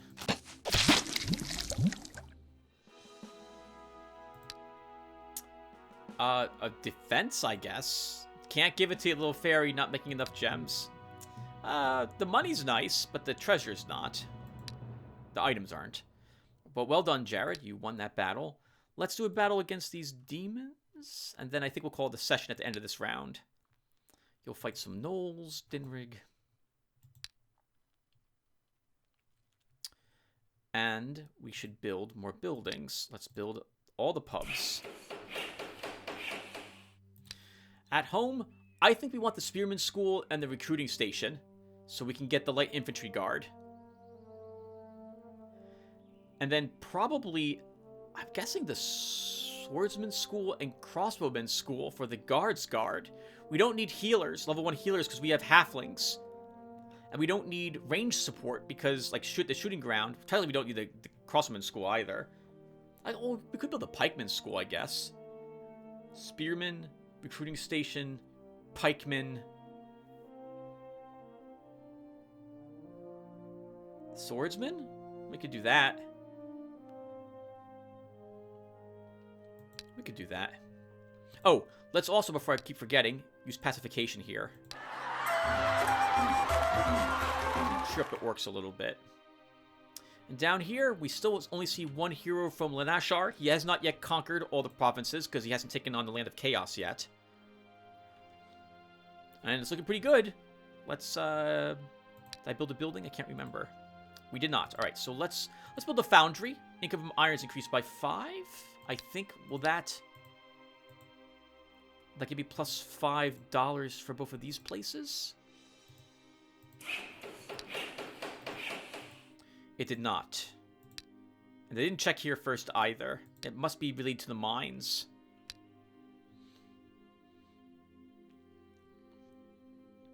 The hero Dinrig has reached the entrance of a dark cave. This place is in a bad repute with the locals, and for a reason. The cave is obviously inhabited, and its inhabitants don't look very friendly. 2 pack warriors. Let's attack. Gotta be careful with this battle. And I like where they're located. This is one of the reasons, actually, why I like going second, because I can see where they're located and be nowhere near them.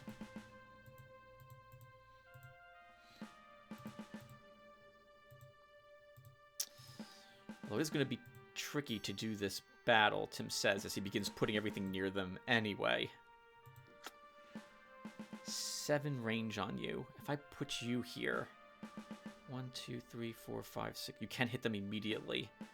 If I put you here, 1, 2, 3, 4, 5, 6, 7. You can still kind of hit them. Let's put you there. Elf, your range is 6. Your range is also 6. Let's do this with my forces. You take the hill, and we begin. Gotta be careful with this, because if he dies to fire, it immediately becomes an imp, and he instantly gets moved up an attack. So I gotta be careful. If I kill this, I need to kill the imp that pops out of it.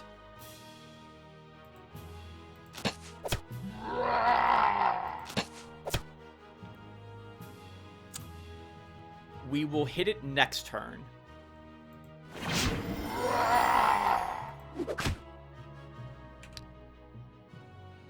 Okay, so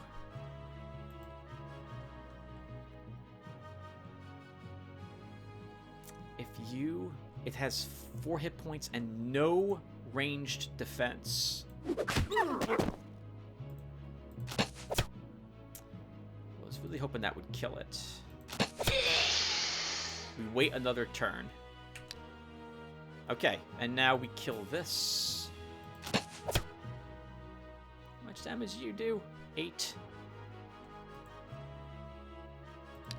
It's gotten lucky. Okay.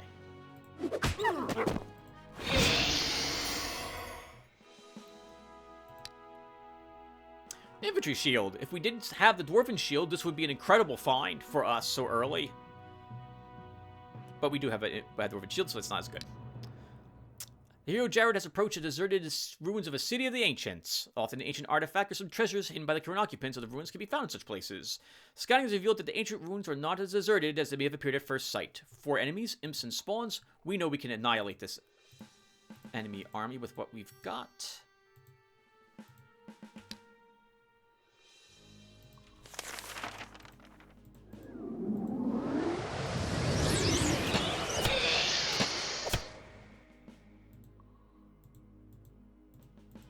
I don't know why I set it up the way I did. I thought you were the slinger.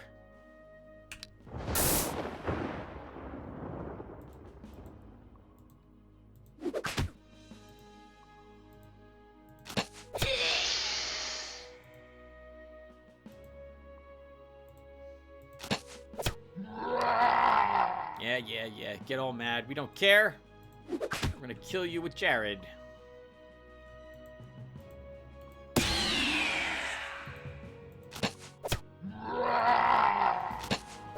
Do I kill it and stop and not take any damage? Actually, I don't have a choice. We have to let it attack.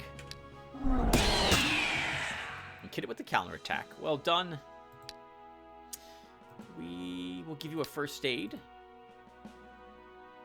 Garbage, but that was a very easy battle, so we should have expected that. Good cash, though. We're already up at 1,083, which is a little more. We could hire... No, we need more gems, too. But otherwise, we could have hired a third hero before turn 20. We're only on turn 12. My goodness, we are doing rather well, I think, so far. But we will need to consider pushing out very soon. We can purchase this free settlement with Dinrig, I think. And this one with him. With Diplomacy 3 to give us more income. If we so desire. Magical forests will be Pegasi, Dryads, and Fairies. Wolves, and possibly a Forest Keeper.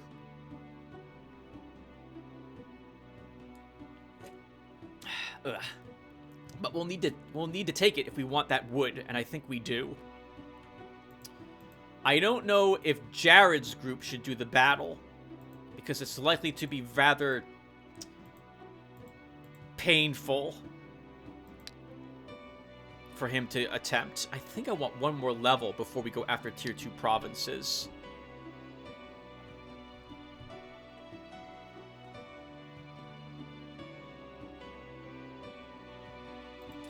We do have slugs. I don't really want to fight 3 slugs on the hills with this army, but we could do it. How much ammo do you guys have? 7. We could kill maybe 2 slugs with 7 ammo on both our elves. I don't know why giant slugs have 3 ranged defense. Giant freaking slugs! How much armor can they have? I don't understand. Oh, but this is also bad. All right, everyone, hold on. So before we end this session, which is what I was going to do, Lashar has hired his second hero, and it's a mage. So he is doing very well also based on that, because it's only turn 12. And I normally have my second hero around turn 20. That's a bit scary. That's a bit scary. It means that we really can't be messing around. We have to actually go after tougher battles, so maybe we should fight the slugs with Jared next turn.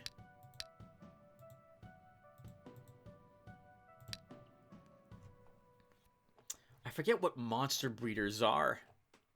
I think it's like a sorcerer.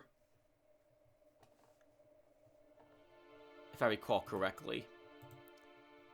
Is there anything else we might be able to kill with this group? I mean, all the easy things we can definitely kill. Horde of Shamans, Gnolls, and Adventurers over here. So maybe we can do that with Dinrig.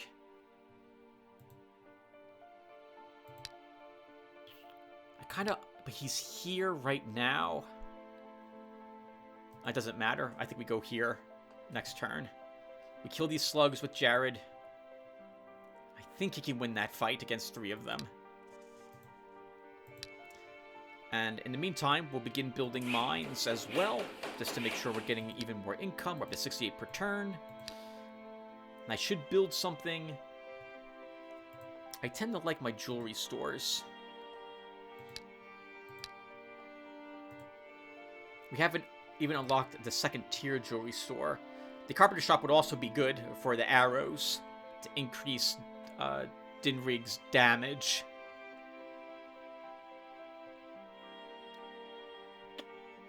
I didn't find anything like a jewelry store that I missed, right? No. Oh, we do have a sorcery store. That won't have rings or anything like that in it. It'll be orbs. Yep. It'll be orbs, sept wands, and gargoyles for sale there. With this money, Tim, you could possibly afford a new weapon. Why don't you have Dinrig see what weapons are for sale here, if any? And you hold on to your money instead of buying another building at this point. Okay, we'll do this for the next episode. But we're going to stop here, everyone, because we've been playing for close to an hour and a half. So far, it is turn 12. It is turn 12. And we have the first ring of provinces claimed. We have our second ring province claimed, although that was done via diplomacy. I still count it. we did, after all, take diplomacy times 3 on Dinrig for that purpose. Our income's looking pretty good for round 12, especially considering the amount of magical army that we possess. 3 gems per turn and 68 gold per turn. And that's about it, really, I can think. Our enemy has 2 of his heroes up and going early as well.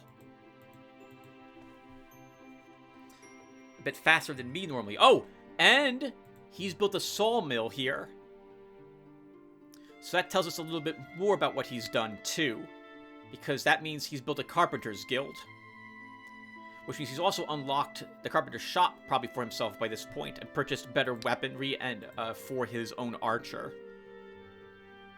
Alright, well, that'll do. Thank you guys for watching, and I'll read off the comments now I got on the last video. Just give me a few seconds to see if any accumulate there. Alright, guys. Let's go ahead and pound through these comments. So, Dennis Mayak says, yes, Lycanthrope encounters seems to be more common than they should be. I support decreasing their probability. Yes! Thank you, Dennis. What a glorious battle in the end. The final conflict. Oh, that was funny, wasn't it? If I recall correctly, I was talking about, this is it, the final battle. We're here at Bel's Fortress. I'm expecting this to be, and just as I hit start battle, the only enemy left in that fort waiting for us was a single thief. What the heck? A single tier 1 unit and one of the weakest tier 1 units. That, especially one that would have to fight all on its own. There was no way he was living. That was just hilarious. The poor guy.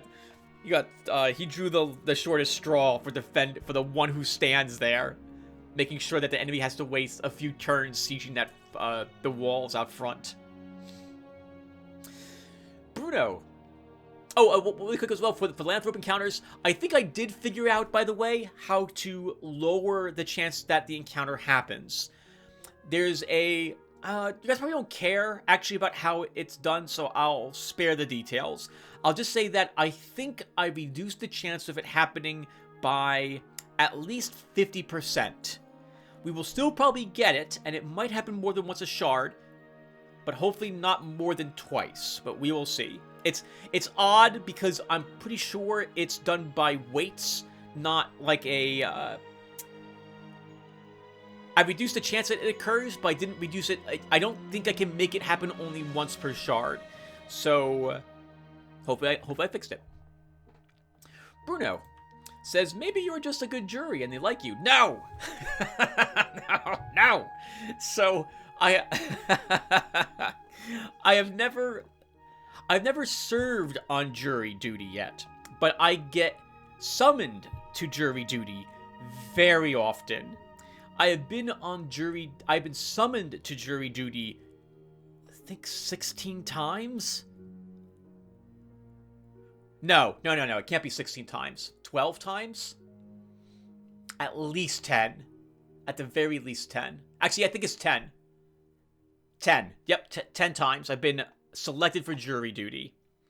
Thankfully, only 5 of those 10 times I had to actually report to the courthouse. And one of those times, actually 2 of those times, they let us go, as the courts didn't require our services. But I don't know why they keep picking me. I have health problems that I can easily get a doctor's excuse, and I have done that in the past as well, and told I wouldn't have to report again. Only for them, only for them to send me another summons a few years later. So it's really annoying. It's really annoying. Really quick as well, I want to make sure I'm fair. When it comes to jury duty, I wouldn't mind serving if they compensated me for my time somewhat, because they don't do that. I have on my refrigerator the check that I got as a payment for serving at jury duty for 8 hours. It's $5. I don't even think it's that, because after taxes, it's like 4 something. It's just stupid how little you get paid for your time. It feels like slavery. But I understand why it's very important. So I go. I should really just tear up the notifications. I don't do so. And no, I shouldn't do that. That's also illegal. I'm supposed to show up to jury duty when I'm summoned, like a good American. Anyway, Bruno then says, if you find out how to modify the werewolf event, I'd be interested to know too. Alright, Bruno, I responded back to you with how I think you could change the werewolf event. I guess, to go into details very briefly, I tracked down where the dialogue was in the dialogue file, and then looked for the associated number that would be in the event file for that dialogue. And I saw the numbers in the event file, and recognized that one of them was lowering your money by 400 something. I'm assuming it's gold. And I thus assumed that must be it. This must be the event.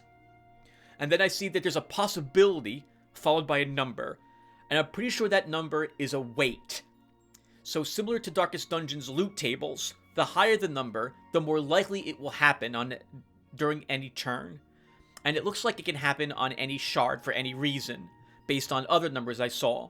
So I just lowered the possibility from a 3 to a 1. Most of the events are a 0. Some of them were common ones, like the traders looking to get through your lands and giving you like the 50 gold, you can charge them 100 or kill them and take their loot. The possibility of those is like a 20, for example. So we'll see what lowering it to a 1 from a 3 does. I'm fully expecting to still get the event, but hopefully nowhere near as often as we were. And I think it's just RNG, but I could swear that I get the Lycan events more often than I don't. It feels a little too often for the price that you pay to solve it, and for the reward you get for the Witcher bringing the Lycan back. That's a very powerful unit. And I don't think you should be allowed to get 5 of them in your army as of turn 100. That's a little silly. Bruno then says, your shard changes every time you win other shards, since you add them to your own. Bruno, that is amazing. Like, yes, you are correct. This is absolutely the case story-wise, lore-wise, and I never made that connection. I expected our shard to look exactly the same whenever we defended it, because I think that's what I had heard about your shard defense earlier from the very first one I did with Dogor, which I did here in this playlist. I never ever defended my shard before. At least I don't remember doing that. So I expected it to look exactly the same, with us in the same exact spot and the enemy in the same exact spot. But it makes sense that it's not. Yeah, very good, Bruno. Thank you. What a great reminder that we have been building up our power and adding more thought forms to our own shard. Bruno also says, you should be more aggressive this time, despite being the defender. You have the advantage of knowing the map, so you can secure a good position before the enemy starts to snowball. Yep, I'm trying to do that. So, and I think I'm doing okay at this moment, given what turn it is. It's turn 12. We've taken all the initial provinces. We've cleared out quite a few locations already. We got super unlucky with a really dumb quest from our crystal, killing swordsmen. God, that's awful. As we'll talk about modding the game, I've been tempted to get rid of swordsmen as something you have to kill. That's just an awful quest.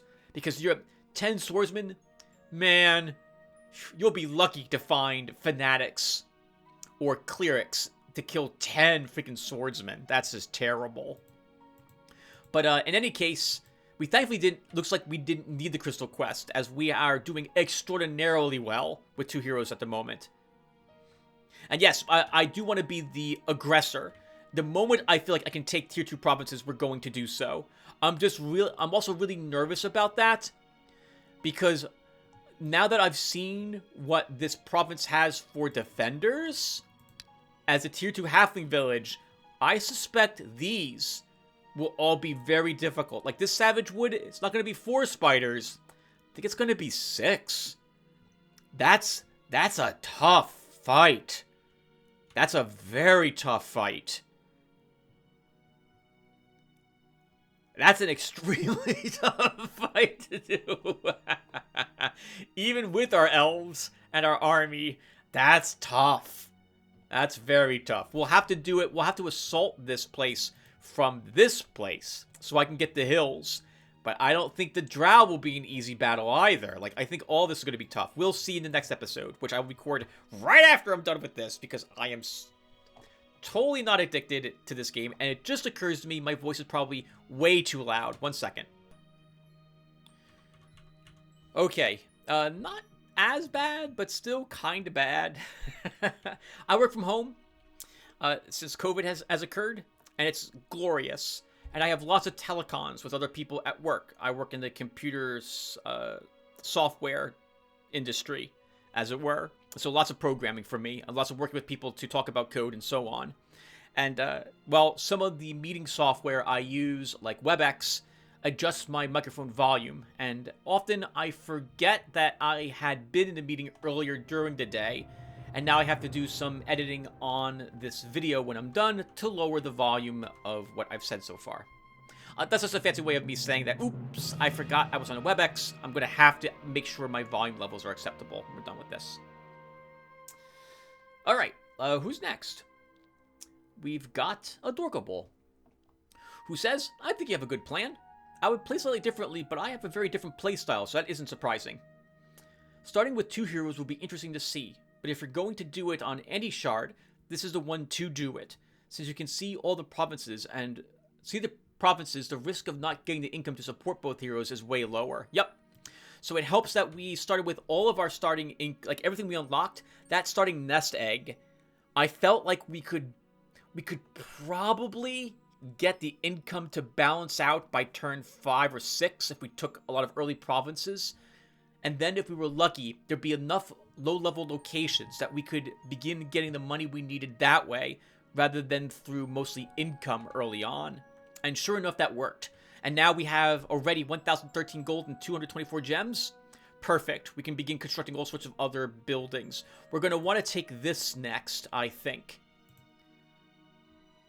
After Damien goes to the weapons store, I think we send him here. Because I think, just like the halflings, I think there might be an option for dialogue in the magical forests to get them to join us without us requiring combat.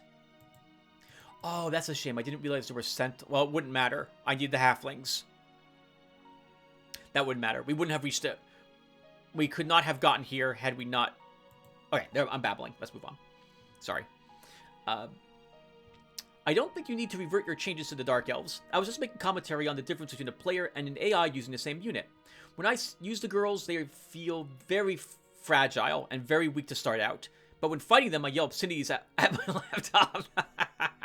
I was just trying to highlight why some units feel so annoying in the hands of the AI, not criticize their changes. If I knew anything about modding, I'd be tempted to do a few changes myself. because I have to agree that some hero portraits are just awful. So first of all, Dorkable, I apologize if I made it sound like I was being criticized by you. I understood what you were getting at, yes, and I want to agree, because I do, that it feels different when you use them because you're not going to rush them forward to desperately kill a unit, especially like things that have leveled up, because you're leveling up your units. You want to keep them alive, and so you're going to play with them a little differently. At least I do this as well with all my units. Even very weak things like thieves or brigands, I will try to keep them alive, although I never use brigands. But sometimes I take thieves, and I will try my best to keep them alive. And while the AI is using them, they're really annoying, because they backstab for lots of damage, they can attack and they don't take anything, the enemy throws them right up into you, and sometimes they can have poisons or other effects that make them really nasty, and the enemy just carelessly throws them at you, and it's super annoying to have to deal with them that way. But when you use them, they're a very fragile unit. You're like, oh god, I don't want them taking any hits, because their morale drops, they're suddenly almost dead. It's just a pain in the butt to keep them alive. And I can totally see the Nightshades being exactly the same way. And in my case, especially because I'm never going to have the Nightshades as an ally, or it'll be sometime before I do so, I'm perfectly fine decreasing their range by 1 to 4, from 4 to 3. If I say I feel guilty about it, it's not because you're criticizing me, because you're not. It's mostly because when I weaken a unit, I've always felt a little guilty when I do that for any game I play. Most people who are going to be watching a playthrough of a game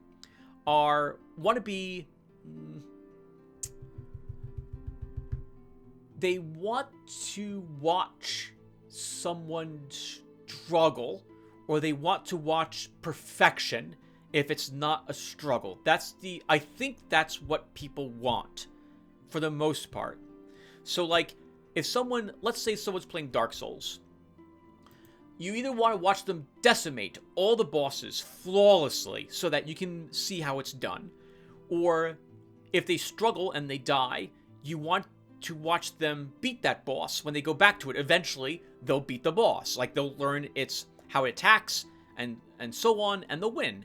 But if the user mods their game to reduce the difficulty, that feels a little cheap, as it were. I think it's forgivable here. At least I hope it is in my case, because I'm not changing the difficulty on a lot of things, and I really do feel the girls are really stupidly powerful for a tier 1 unit that you fight fairly often. They're really stupidly strong. I hate them. I really do think they're unbalanced. They're a little too strong in my opinion.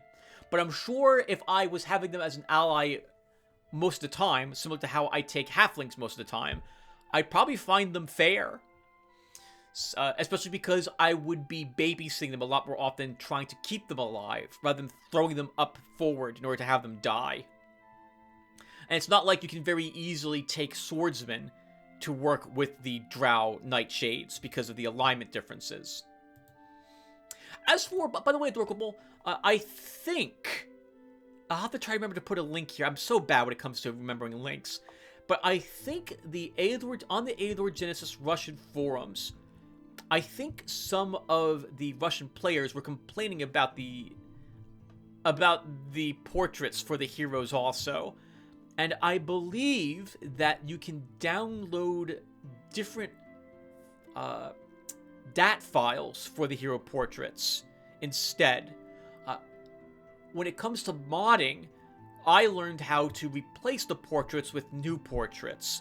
I don't use the girl portraits though.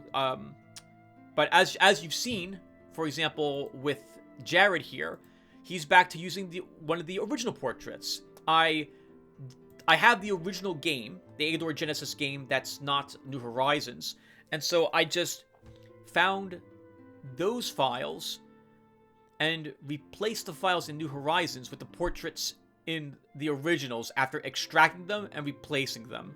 So it wasn't that hard. It was rather time consuming. I'd say it took me about an hour, but it's worth it. These portraits are a lot better than the ones that came with New Horizons. The ones that come with it by default. But I'll try to see if I can find that link for you, Dorkable, and I'll post it here. And I think you can go there, click it, and it will bring you to a place where you can download different config files. Dat files that'll have the portraits that are, or portraits that will be slightly different. Or actually vastly different. if I can find it, if I'm not lying to you. If I can't find it or I'm wrong, I will also just leave a comment that says that. Sif Jaspeler says, well, there was an opportunity to use your new Shipwright Guild building on this shard. If you want to take a shortcut, since the new building will allow you to sail 2 squares, so you can short jump to him. I think, Sif Jaspeler, it doesn't work that way, I think. So, the Seafarers Guilds allows me to jump to sea provinces, but only from the capital. So it would have to be, the capital would have to be on a shoreline, and it's not. So I'm stuck with whatever it provides, and I don't think it provides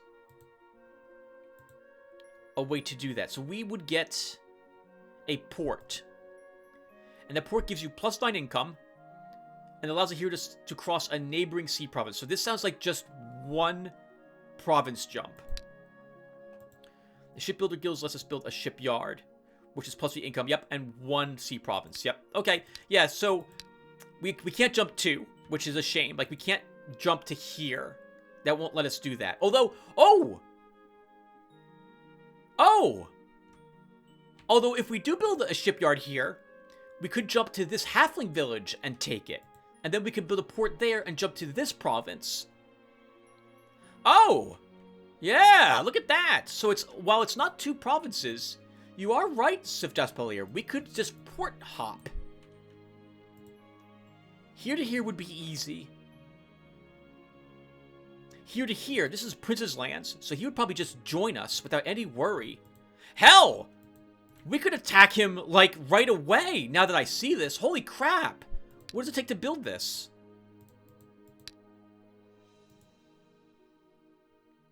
A carpenter's guild. And then we need a craft shop. Yeah! We could probably start attacking him by turn, like, 25. And I don't see how he would beat us. Maybe we should do that.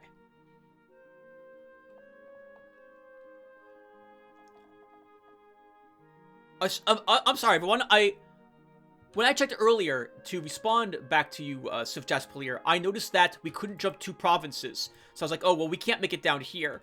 But I never saw these small, I forget what these are called now. When they're surrounded by 3 sides by water.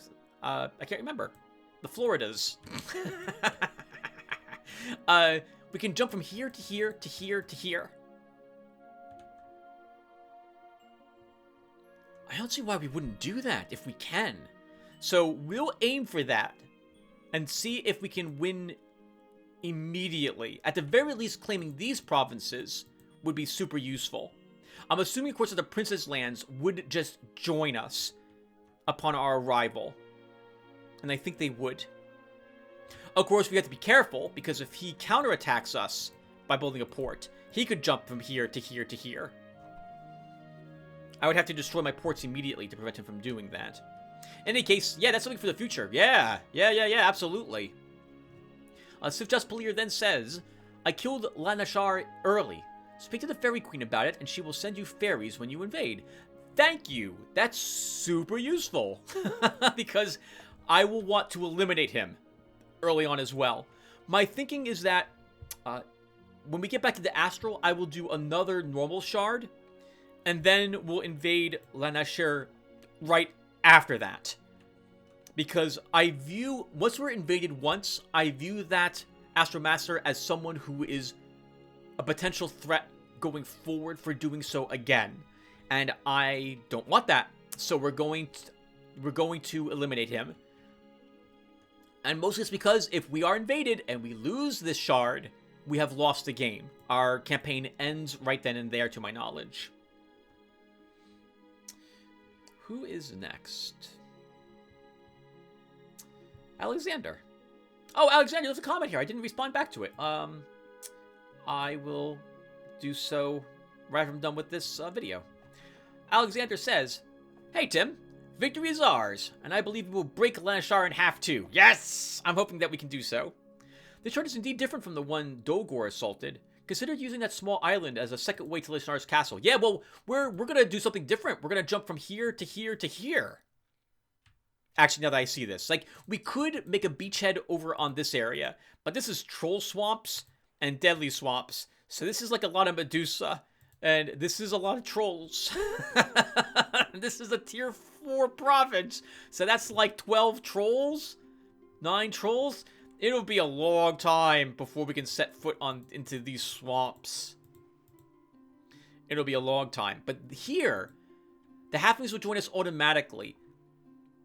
The Prince's Lands could probably join us automatically, or pledge an allegiance to us. And I don't care about the income. I care about having this land, this province, to make future assaults with. So yeah, I think we will absolutely do this. Alexander then says, "Oh, don't even try to side with Drow. They require diplomacy 4 for a good aligned master, which sucks." Ah, okay. That's good to know. So we have 3. There is a diplomacy passive skill that I think your scout could get. We got Trader, but he could have had diplomacy 4 at this moment, had we been lucky enough that he started with it.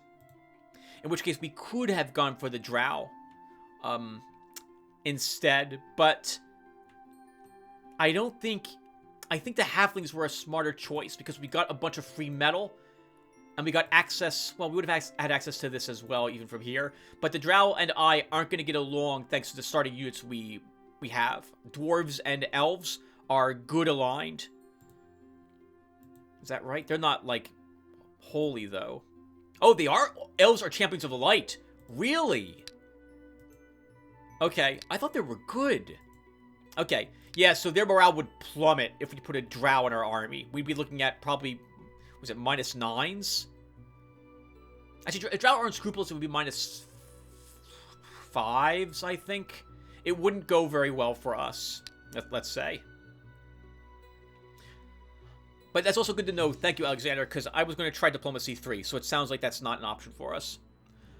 I also have a question for you. I don't understand your question, but let me see. Are Uncharted and Astral Alignment separated? Oh! So your Astral Alignment is based around... So yes. I think Dennis... okay, Dennis responded back to you, so let me read what he said. Chart alignment is affecting Astral Alignment, but there is either only some percentage retained, or there is a limit. If you were good, then when you complete Shard, having very evil karma, it will bring your alignment down somewhat, but not enough to make you evil in Astral. Similarly, relationship with other masters will slowly shift based on how they felt towards you at the end, but change is not drastic. Correct. Yep. So, imagine that... let me see if I can describe this. Your Astral Alignment is the sum of all the actions you have been performing since you started the campaign. And at the beginning... it begins to shift good or evil. So let's say you do the first 3 shards and you choose always good options. Your alignment will begin to shift towards the good. You won't be all the way on the good side instantly. You won't be the blessed at the end of your 2nd or 3rd shard, but you might be called like the pure or something or something similar to that. You will begin leaning towards good. If the next shard you do nothing but evil, your alignment will still probably be good in the Astral, although you might have a more neutral title. The title of your Astral Master hints as to how good you are. We are Lotaeri here, the Blessed, which means that our Astral Karma is 200 plus at this point. We are as good as you can get. If I was to do nothing but eat babies in this shard, we might still end as Lotaeri the Blessed. The shard might call us something like Lotaeri the Black-Hearted or something of the sort. But in the Astral, we'd probably still be very good. Your karma, by the way, is affected by more than just your actions on the, like, what event options you choose. The buildings you build influence it. The units you hire, the spells you cast with your heroes all matter. If you're casting Raise Zombie or Summon Demon, that will add negative karma to you. If you build graveyards or a thieves' den, that adds negative karma to you. Generally, I think the way it works as well, Dennis, you can correct me if I'm wrong, is that the more evil actions tend to have greater karma influence than positive actions do. It seems to be the case. So, like, if you do an evil action, you will suffer, like, -5 karma. If you do a good action, you get 2 karma. It seems to be the case. So it's harder to be a good Astral Lord as well, because you get less points on the good side for doing good actions. But eventually, if you keep at it, you will be the good guy. Okay, so that's that comment. What else is left? We've got Lost Fremen. Lost Fremen says, "You did it, Tim. That was great. And hold on, this urgent message needs your attention. Pathfinders from the province of Gahashtis report that some monster has started to appear in the village at night. It rips apart the villagers and drags the remains off to someplace. All is found in the morning is a large pool of blood." I freaking laughed so hard at that comment, Lost Fremen. I hate that event happened a million times. I'm over-exaggerating, but come on. Like 5 or 6 times? It's $400 to solve it. Like every time, and every 20 turns? Come on. And it loses the uniqueness also of having the event occur. And it also gives us a very powerful unit, which we can't take it at the moment because we don't have the building unlocked. But can you imagine if we ran around with 4 lycanthropes in our army? Good God.